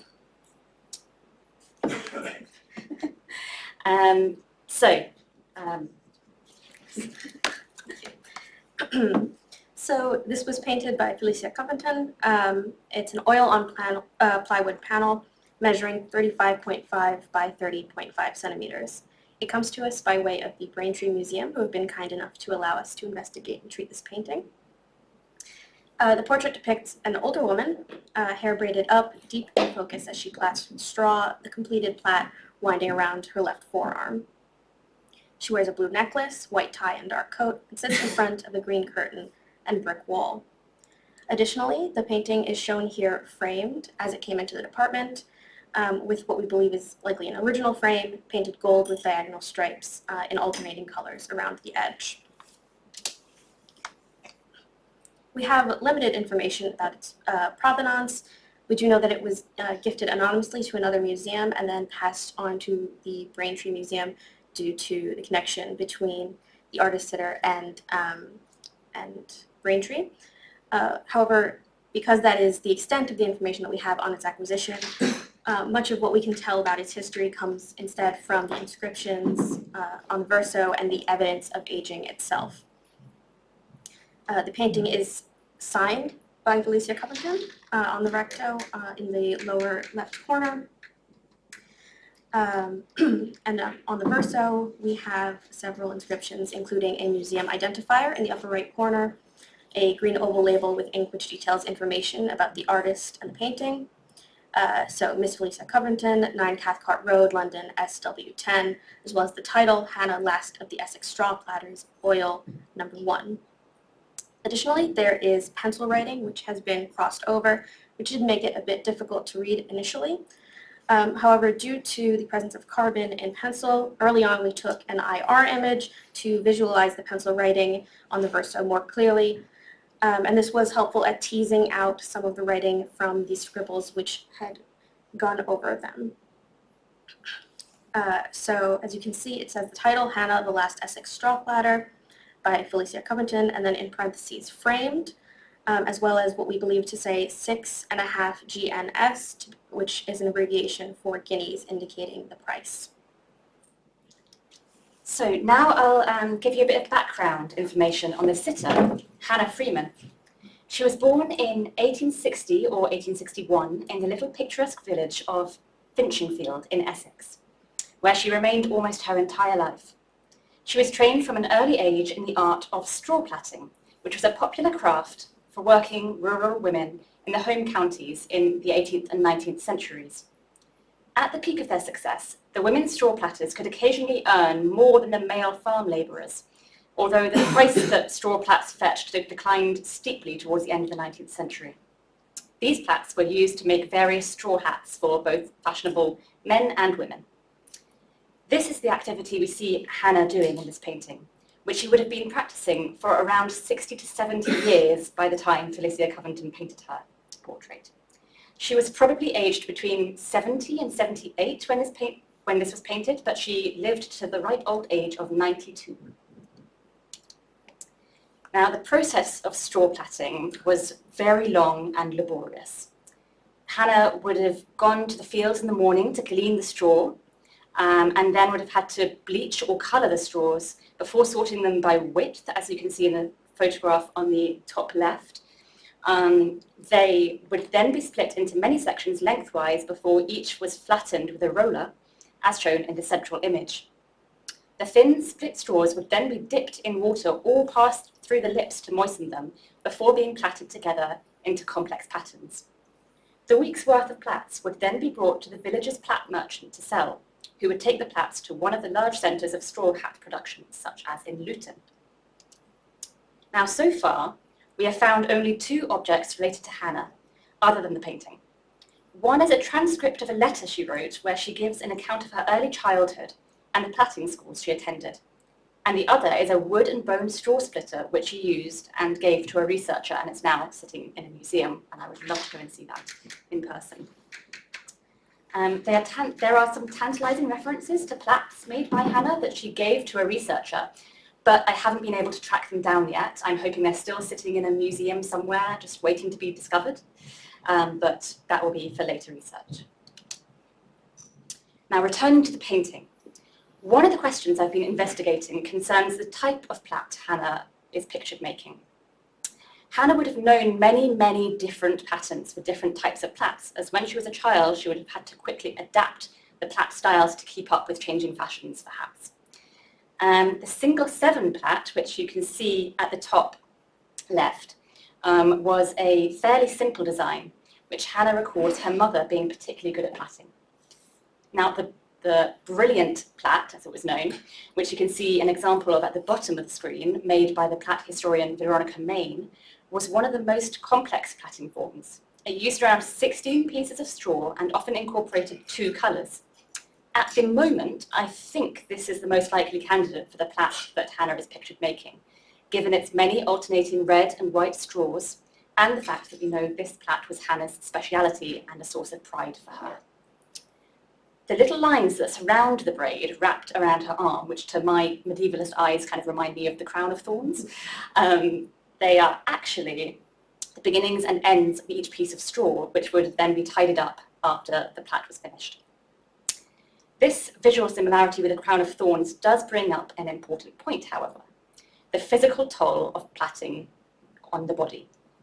Hannah would have had calloused fingers, and there are records of platters' teeth being worn away through the repeated wetting of the straws in the mouth, and of course there would have been a great strain on the eyes. Her enlarged hands in her painted portrait seem to emphasise this physical labour. Yet she clearly had a love for it, continuing to plait, earning very little when all those around her had reskilled for other professions. Now, there was a steep decline of the straw plaiting industry towards the end of the 19th century, caused by cheaper imported plats from overseas, particularly Japan, and a mechanisation of the plaiting and sewing techniques. Hannah appears to have been the only platter who continued with the traditional craft in Essex, becoming something of a curiosity for various academics investigating village crafts. She was interviewed several times about her childhood memories and plaiting techniques, and seemed to have loved describing the craft, despite its economic failure. In a letter, Hannah explained that it is always a pleasure to me to see the interest others take in it. So I think she'll be very happy with us now looking at her portrait today. However, she was also recorded by one researcher in the early 40s saying, "I couldn't possibly plait straws for a living now. Nobody would buy it." Instead, she seems to have made ends meet towards the end of her life by promoting herself as the last of the Essex straw platters, gaining minor local celebrity through demonstrations of the straw plaiting techniques at various craft fairs and at a Women's Institute meeting, for which I think this photograph may have been taken. There are some records that suggest it might be.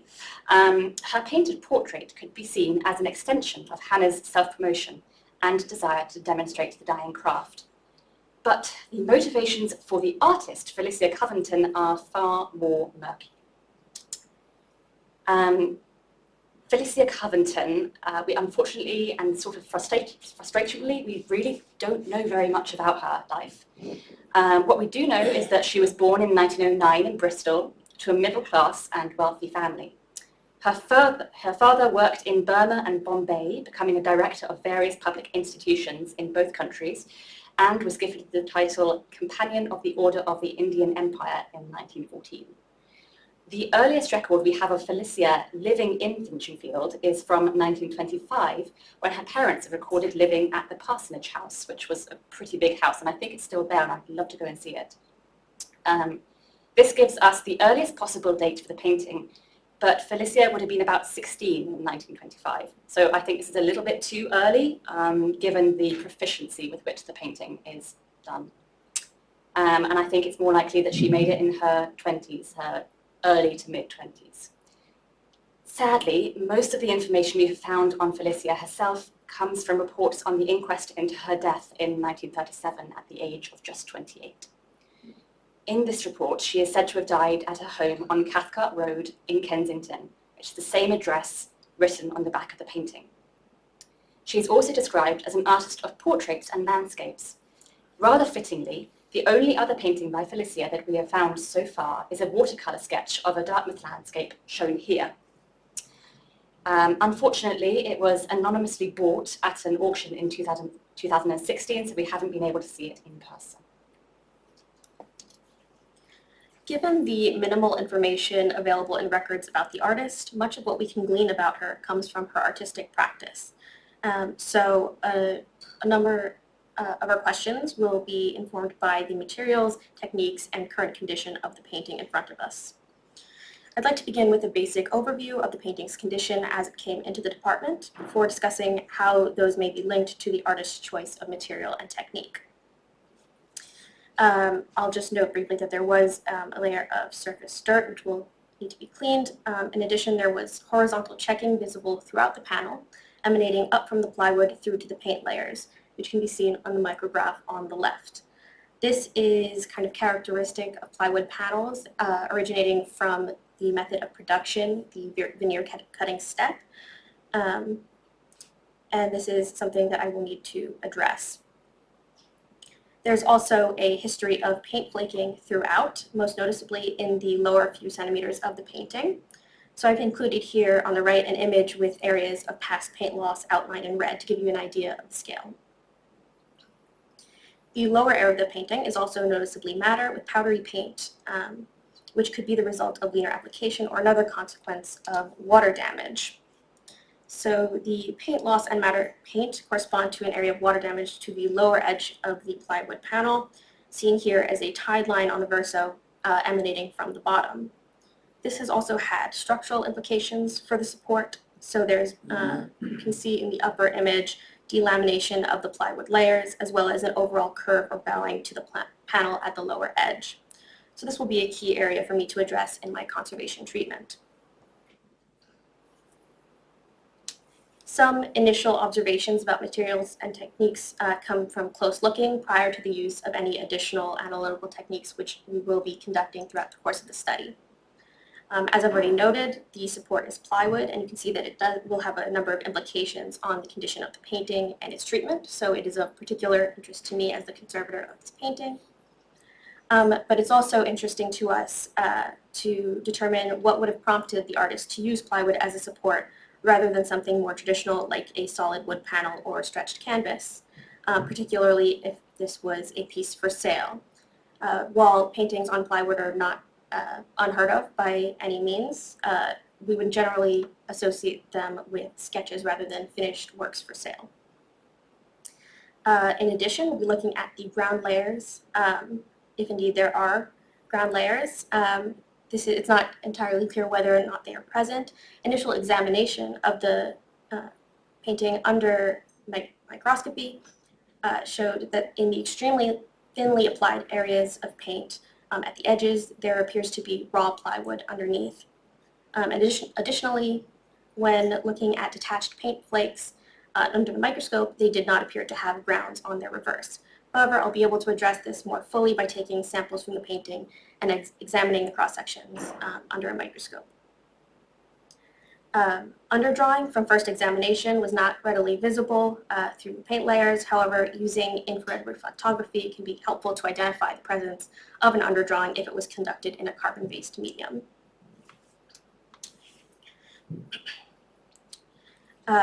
Moving up through the layer structure of the paint for application, see the paint is applied in thick strokes with brush strokes visible and some impasto. You can see in the raking light image some of the peaks of the paint, particularly in the area of the background and the curtains.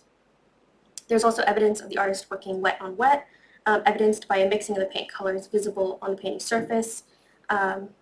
In particular, it's noticeable in the the blue necklace mixing with the white paint of the shirt underneath. On the left, you can also see the economical paint application in certain areas where shadows are not independently painted in, but left rather as negative space of a painted white highlight. Now again, I would like to remind you that these are just initial observations about of some potential pigments which could be used, and this is not an exhaustive list, nor is every pigment listed here necessarily included in the painting. I will be able to narrow these further with the use of elemental analysis, both with non-invasive techniques such as XRF and invasive techniques for taking samples. You can follow the thread of certain pigments being used in multiple areas throughout, such as the combination of dark brown and black mirrored between her hair and her coat. As you can see in the micrograph, the use of a hint of green brought from the curtains to depict shadows and thin areas of the skin. Additionally, beyond the layer of surface dirt, it wasn't clear from initial examination whether the painting had a surface coating, and if so, what type of coating that would be. So this is another area that I'll be able to further investigate as the project continues. Now, these are some of the research questions we have. Again, they're not exhaustive. I'm sure we'll find some more research questions as we go along. But at the moment, one of the main questions I'll be asking is, can we narrow down the painting's date any further? Now, we have a general idea that it was made when Felicia was in her early to mid-20s, with the obvious and sad cut-off date of 1937. More work is needed to further pinpoint its date of creation, including trying to find the date when Felicia moved into Cathcart Road, as the address is written on its back of the painting. This suggests that Felicia painted the portrait when she was visiting her parents, who were still living in Finchinfield, but she was living independently in Kensington. Another question I have is, can we determine where the setting is? It's a pretty nondescript background of a brick wall and a green curtain. Was this in Hannah's house, or was it in Felicia's parents' house, the old parsonage? Perhaps the green curtain was an artistic motif Felicia liked to use, and maybe we might be able to find some other paintings by Felicia. It would be lovely too. So far we've been, we haven't been able to. But if this was a recurring motif or not, that would be quite interesting. I'd also like to do some research into the particular clothes Hannah is wearing in the portrait, as they might give us a general time period as well. Although I'd guess that she's probably wearing fairly traditional clothes and wouldn't necessarily be up to date with like the latest fashions. I'd also generally like to find out more information about Hannah's life, which would probably be informed by the wider history of the straw plaiting industry. I would also like to look into the perception of straw plaiting, as it was a fairly contentious activity, praised by some, but derided by several men who disliked the financial independence it brought to women. More photographs or objects made or used by Hannah might be in museum collections, and that will be a really interesting bit of archival work to do. It would also be very interesting for me to learn some of the plaiting techniques that Hannah used. There's a brilliant book on it by Veronica Main, which I've just managed to get from the Courtauld. And so hopefully I'll be learning some of these techniques to kind of get a better idea of just how difficult it was to make some of these plaits. And just really appreciate Hannah's skills.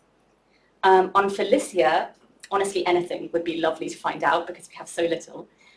Are there any other paintings by her? Are there any photographs of her? Because at the moment she's just an amorphous sort of idea. Did she attend any art school? And if so, where might it be? Was it in London? Was it a more local art school? And also I'd like to do more research into the style and technique of the painting and whether that can be ascribed to a particular school of art and help us kind of narrow down where she might have studied. Finally, from my side, I would also just like to think about why the painting was made.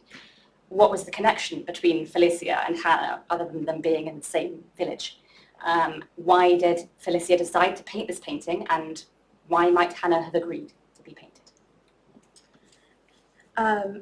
From the technical analysis side, would be very interested to learn more about the materials and techniques that the artist used and resolve questions about the ground, pigments, and coatings. This would be of potential use as we look towards narrowing the date of the painting further. Now, these are also so these are intrinsic interests to us from the perspective of technical art history, but to me personally also will prove useful in formulating and implementing a conservation treatment plan for this portrait, which is sensitive to its original construction. So for the research methodology, it's fairly straightforward for me. Archival research. There's, of course, the Braintree Museum where this painting came from, so I'm hoping to set up a visit there, and also potentially to the little village of Finchingfield, which is really not very far away from Braintree. So it would be lovely to go and find out, where they lived. I don't think it's changed that much since the early 1900s, honestly. So that would be a really interesting one.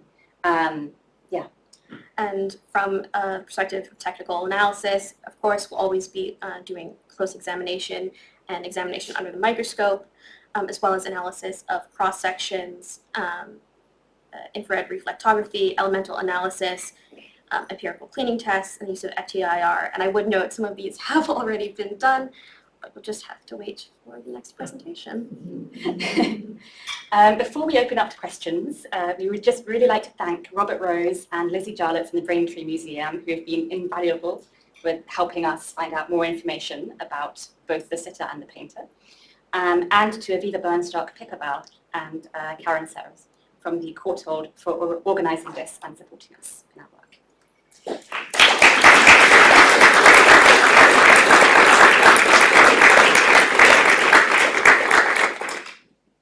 Are there any questions? Yes. So there's no other painting known by her except that one. So she was an amateur hobbyist painter? Well, we literally thought that, but then she is described as a professional painter in the inquest into her death. And so that suggests that she was being paid, and the we're not entirely sure that it is guineas, but the 6 guinea thing on the back suggests that she was being paid for these paintings. There are other records of other paintings. It's more that they're not necessarily paintings we've been able to track down and view ourselves.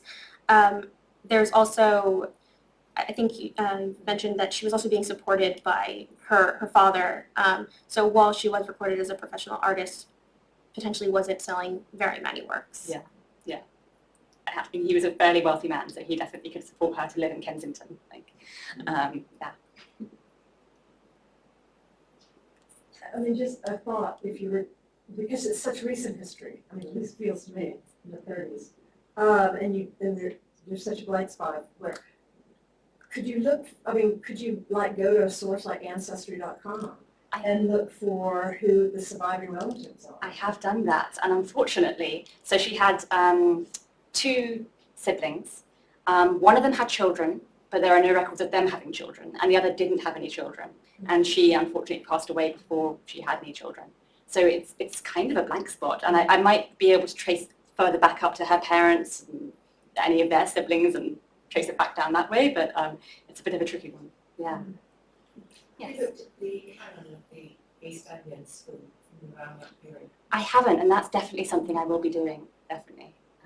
Yeah, because there are records of her exhibiting in, I think there's a Great Canfield Society, where she exhibited a watercolour of Finchinfield.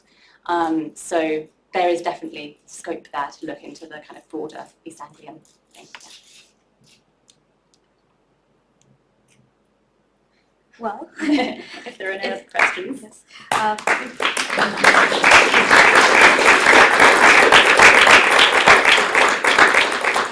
will just introduce Ursula and Ben, who will be looking at the portrait of Nairoji.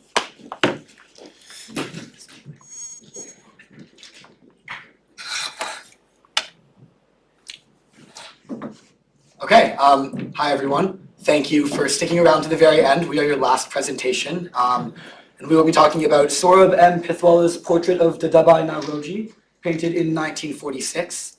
My name is Benjamin Singer. I am doing a master's here at the Courtauld Institute, and I'm specializing in early modern European art. And my name is Ursula Griffiths, and I'm currently undertaking the MA in Conservation of Easel Paintings here at the Courtauld. Together, over the course of this project, we aim to explore the art historical context and the materials and techniques of this painting, Portrait of Dadabai Nairoji by Saurabh Pithwala, painted in 1946. The painting is executed in oil paint, currently untested, on canvas, depicting the half-length portrait of Nairoji in a black coat against a dark brown background. The painting previously hung in the India Club on the Strand, which closed down in 2023, and the painting is now part of the private collection of the last owner of the India Club, Yadgar Markar. Alongside this Painting Pairs research project, I'm also undertaking the conservation treatment of this painting here at the Courtauld. During this presentation, Ben and I will be outlining some initial context for this painting and explaining our research aims for this project. Firstly, Ben will introduce Dadabai Nairoji, the sitter of this portrait, and provide some context around his career and achievements. Secondly, I'll be looking further at the artist, Saurabh Pithwala, and more generally at Western oil painting in India, providing some initial notes about the materials and techniques of this painting. Lastly, both Ben and I will look further at the physical history of the painting and its display at the India Club. As you could probably guess, given that this is a portrait, one of the first questions that Ursula and I were asking is, who is Dadabai Nairoji? And what we came to is an answer that he was an extremely accomplished activist, politician, academic, and economist, both in India and in England. And while the intent and brevity of this initial presentation don't allow for me to give you a full rundown of all of his accomplishments, I want to walk you through some, mostly after he graduated from university, that have been the most influential in guiding our research so far. So Nairoji was born in Bombay, which is now referred to as Mumbai in India, to a Parsi family in 1825. This was a time when the British East India Company still retained control over the Indian subcontinent. Nairoji graduated from Elphinstone College in 1845, a higher education institution in Bombay, then administered by British colonial forces. And in 1854, Nairoji was appointed to a professorship at the college, making him the first Indian to hold such position at any British-run college in India. Whilst in Bombay, Nairoji played an important role in the establishment of the Bombay Association, which helped pave the way for the immensely influential Indian National Congress, a force in Indian anti-colonial politics later on in the 19th century. Subsequently, from 1856 to 1865, Nairoji took a professorship at the University College here in London. Continuing his role as an activist during that time, Nairoji helped to found the East India Association in 1867, another forebear to the Indian National Congress, and he did so with the intent of conveying the Indian perspective on colonialism to the British public, who were at that point not entirely informed on that topic. While in London, Nairoji became increasingly interested and concerned with the growing impoverishment of India under British colonial rule. It was his intrigue and concern over this topic that led him to develop his famous drain of wealth theory, his most significant contribution to the field of economics. This theory posited that it was the unilateral transfer of wealth from the colony to the English metropole which was responsible for the growing impoverishment of the Indian country and people.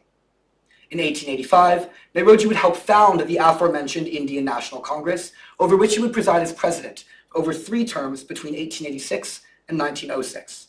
And in 1892, Nairoji was elected as Liberal MP for Central Finsbury, thereby making him the first Indian member of British Parliament. In the drawing which can be seen on the slide, Nairoji is pictured standing at the centre of Parliament in his role as MP for Central Finsbury. The drawing is a pictorial account of a parliamentary debate surrounding Indian Council cotton duties. This debate arose directly in response to Nairoji's critique and comment on his theory of economic train, and the controversy surrounded the expense that colonialism was taking on the Indian country and people for the sole benefit of the English population.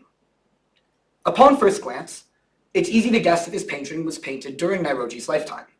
After all, it would not have been out of the norm for someone holding any one of Nairoji's many positions to receive such artistic treatment. However, upon closer look, the canvas is dated on both front and back as having come from Bombay in 1946, which is over 3 decades after Nairoji had passed away. This realization led Ursi and I to reflect on the role that photography has played in this period of art history.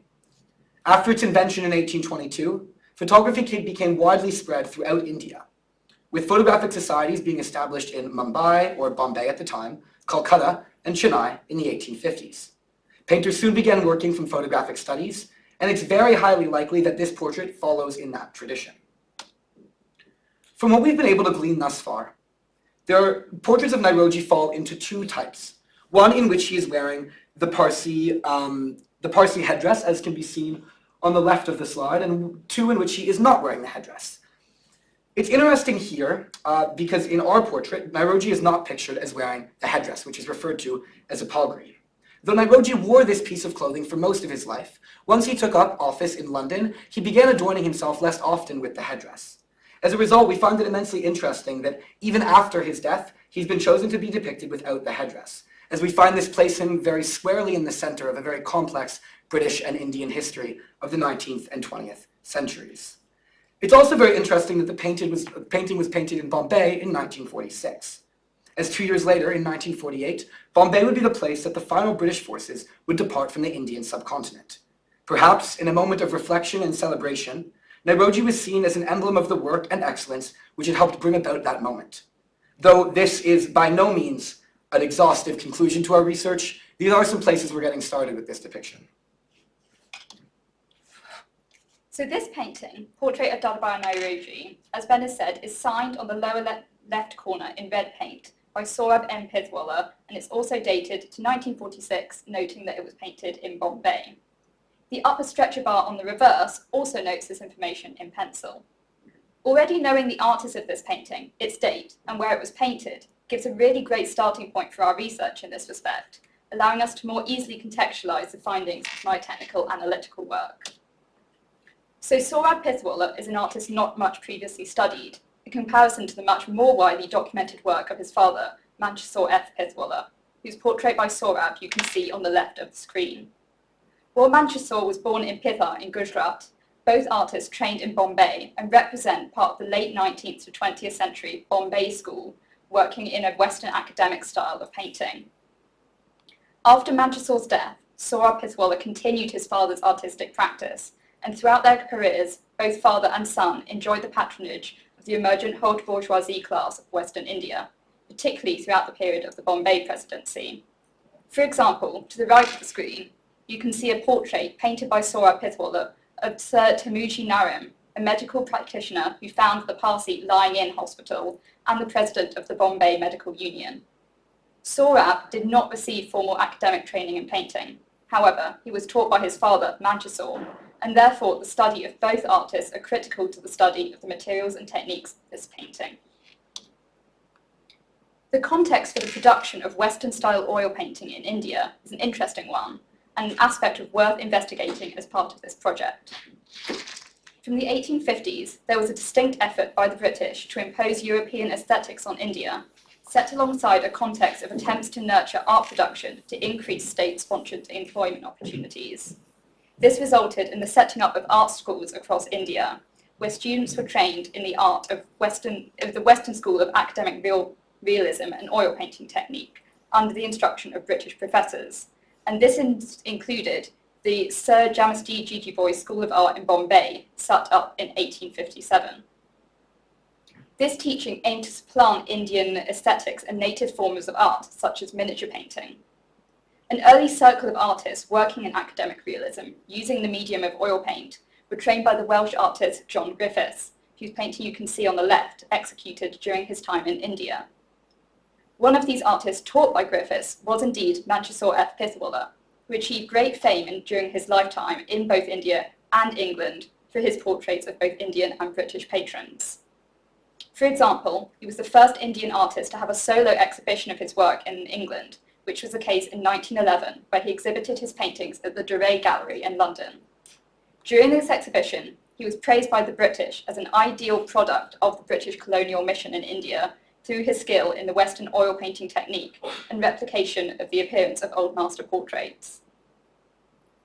Under the Bombay Presidency, newly formed art societies regularly exhibited their work to further encourage Westernized art education and the production of academic style painting. The first of these exhibitions was held in 1889 and exhibited over 500 paintings by both British and Indian artists. A persistent artistic policy of racial separation, however, was seen within these exhibitions held in Bombay and other major centres across India. Indian and British artists' work were exhibited in different categories in the exhibition, and prizes for participating artists were distinguished by race. The long-lasting effects of British colonial efforts to control aesthetics and artistic output in India can be seen well into the 20th century, and therefore we must understand the paintings of Saurabh Pithwalla within this context alongside his father. Looking further into both the context of the teaching of the Western technique of oil painting at the Sir J.J. School of Art in the 19th century, and into the technique of this particular painting by Saurabh Pithwalla, we will hopefully provide a more holistic understanding of not only how this painting was made, but what the use of materials and techniques represent in the wider context of oil paintings made in India in the colonial period and the immediate post-colonial period. My research will include investigation of the preparatory layers of the painting, the pigments used, the binding media or mediums, any surface coatings, such as the presence of a varnish, and any unoriginal material, such as later retouching. Comparing these findings with what was available in Bombay at the time of paintings, and the material and techniques used by artists working in the academic style of oil painting, will allow us to form a more complete understanding of the painting and its wider context in this period of British colonial art and education and its aftermath. As we hope you've learned so far, both the artist and sitter for this portrait have a very complex history tied to both India and to England. But it's not just the artist and the sitter that have that history, but the physical object itself. As despite being produced in Bombay in 1946, this portrait of Dadabai Nairoji has spent most of its life in London. Now, something Ursula and I are very interested in investigating is what's called an object biography, which in essence refers to how the interpretation and therefore meaning of an art object can change throughout its life as its context shifts. In order to do this, we'd like to now draw your attention to something called the India Club, where this portrait spent, as I said, the majority of its life.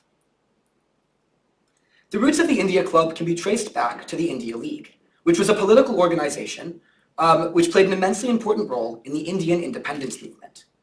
In the wake of independence in 1947, something the League and Keeley, one of its leaders, Krishna Menon, had helped to bring about, the India League resolved to incorporate into its mission a dedication to the interests of Indo-British relations, but as well to the interests of Indian people residing outside of India.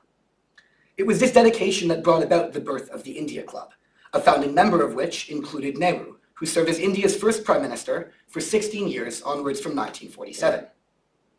To quote minute meetings from an India League meeting on the 7th of February 1951, the object of the club should be to promote and further Indo-British friendship, that it should be non-political, and that its membership should be on a broad basis.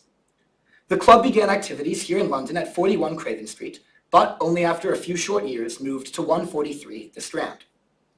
The India Club would go on to become a home away from home for many Indians and Southeast Asians living in London, and its restaurant attracted a wide clientele. But more than just being a social hub, the India Club carried forward the legacy of the India League by acting as a space of political conversation and debate. When the India Club closed in 2023 as a result of long-standing conflict with the leaseholder, the painting of Nairoji, in need of conservation, wound up at the Courtauld. Currently, it is owned by Yadgar Marker, who has been an extremely influential help in our process so far. We're extremely grateful for his assistance and very grateful to get the chance to work so closely with this portrait. Now, Nairoji's portrait was far from the only work that was displayed in the India Club. Rather, the walls, as you can see in these two photos, were adorned with portraits and photographs of important Indian historical figures and moments. It's difficult not to imagine that the influence of these paintings on the conversations that would have taken place at the tables beneath them, and the influence that their meanings would have had on those of the others. So, looking at the changes in how the painting appears to us now as a result of its physical history is a critical component of the technical examination of this painting. As Ben has just described, the display of the painting at the India Club has affected the way the painting was understood by viewers, but it also affected how the painting appears now. Since I am fortunately not only undertaking the technical analysis of this work, but also beyond this I'm undertaking the conservation treatment, it allows me to study the painting it allows me to further investigate into this painting's physical history as a result. As is the case with many paintings that have spent the majority of their lives without the added protection of glass in their frame, they accumulate layers of surface dirt from their immediate environment. Deposits such as tobacco from smoking, soot deposits from city pollution, and oily surface dirt are all things we might expect to find on this painting, as common for other artworks that have experienced these kind of environments during their display history. Cleaning the surface dirt from this painting may not only give us further insight into the physical history of the object, but also restore a colour balance to the painting more closely in line with what it might originally have looked like. You can see from these micrographs on the right, showing a very small cleaning test undertaken in the sitter's hairline, the layer of surface dirt that sits in the troughs of the canvas texture, alongside the more original surface that lies beneath. To conclude, we'd like to walk you through where we want to go from here and discuss our overarching research goals, but as well some of the more specific questions that we're going to be asking to guide hopefully finding an answer to that research aim, or at least part of one. So our overarching research aim, as may have become apparent throughout the presentation, is to position this painting, both its sitter, its artist, and the object itself, in the context of the colonial and immediate post-colonial period of Indian art, and through doing so, investigate its visual, material, and biographical elements. And in order to achieve this overall research aim, we have 3 avenues to explore over the coming months.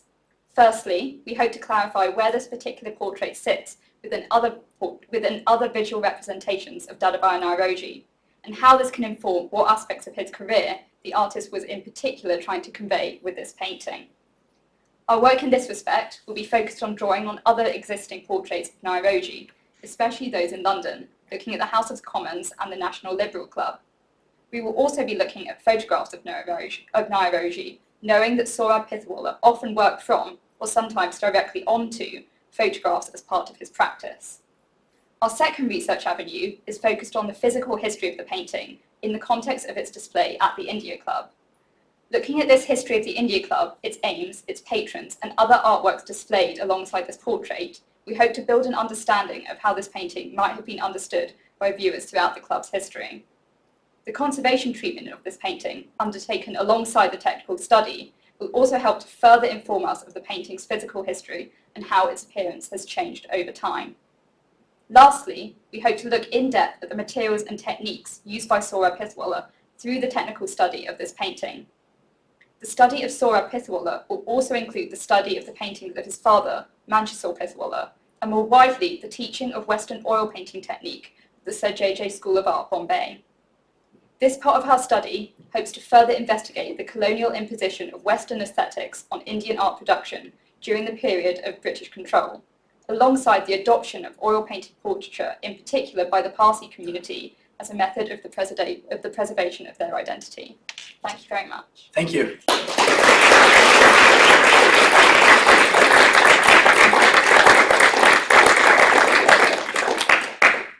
Any questions?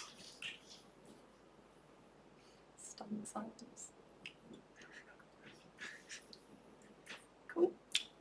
Okay, cool. Oh, yeah. Super interesting presentation. Thank you.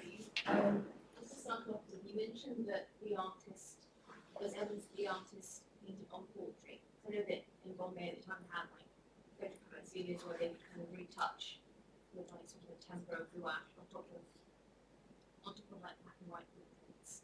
So yeah, where did you find that lead into any kind of other examples of using physically Yes, so sadly I didn't include it in this, but there's a lovely painting by Sora Pizwala of his mother, which is painted directly on a photograph, which is really lovely. And I think there's some others, but they're from private auction houses and not securely attributed to him. But yeah, it is definitely something to look at alongside the idea of Sora working from photographs is also his practice of painting on photographs, as it's a really interesting time in art production that was something that happened. Maybe it's not fair that I should ask. Okay, well. Kind of involved, but I was wondering whether, when you study the other works by the artist and the artist's father, whether that will help you evaluate the changes that you might be encountering when you look at the picture now, because I know that it's challenging to restore the painting. It presents some very serious challenges. Something that's been in a restaurant for a long time, in the kitchen, and so on. So I was wondering whether that, looking at other pictures that have not been in the same environment, might help you get an idea of how this picture might have looked, even if you can't get back to what it looked like. No, absolutely. I've been looking at lots of other paintings by both Sorab and his father, and because a lot of them are either in low quality photos online or in books or don't even have zoomable images, it's really hard to tell if they have some of the same damages, but as far as I can tell, most of them don't, and I think that's really interesting to consider that it might be a combination of the painting's display history and it's also its materials and techniques. Because I'm hoping I'm speaking to some professors from the Sir J.J. School of Art over the weekend, and I'm hoping that they might be able to help me in my quest to find if there's similar examples of this. Yeah.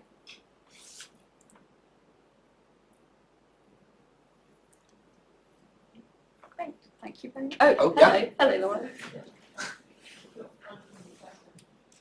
Just when you were saying what to speak to them for the weekend, it'd be really interesting to know what sources they use for teaching Western art, what they consider Western art techniques to be. I mean, at the time, because they were being taught by Western artists, so they brought Western artists over to these schools to teach oil painting. So as I said, one of them was John Griffiths. I don't think they teach with Western art professors anymore, and I think it's we looked at some of the brochures of the output of students quite recently at the B&A library, and it's a lot more, it's moved away from just traditional academic style painting, if that's what you're asking. Yeah, it's sort of like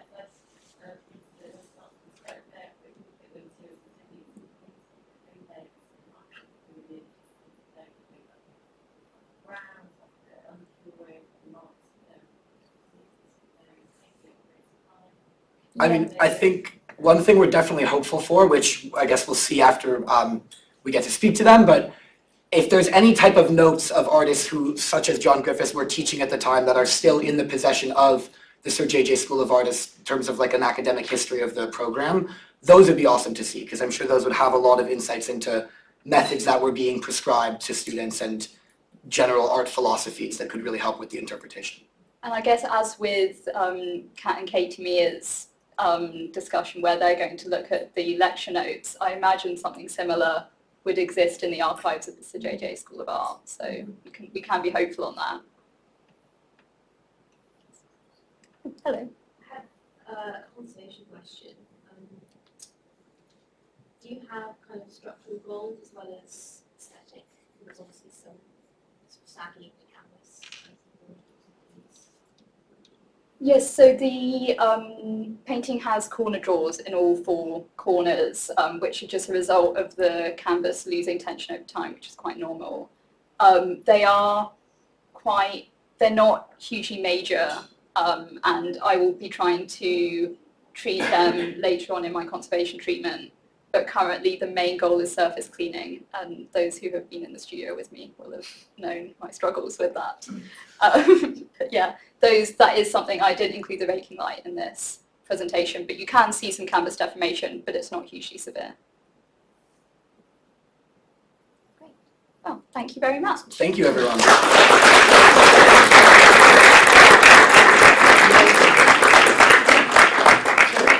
Coming, and I hope that you'll come to the May presentation where everyone will present their results, and that would be very exciting. Thank you.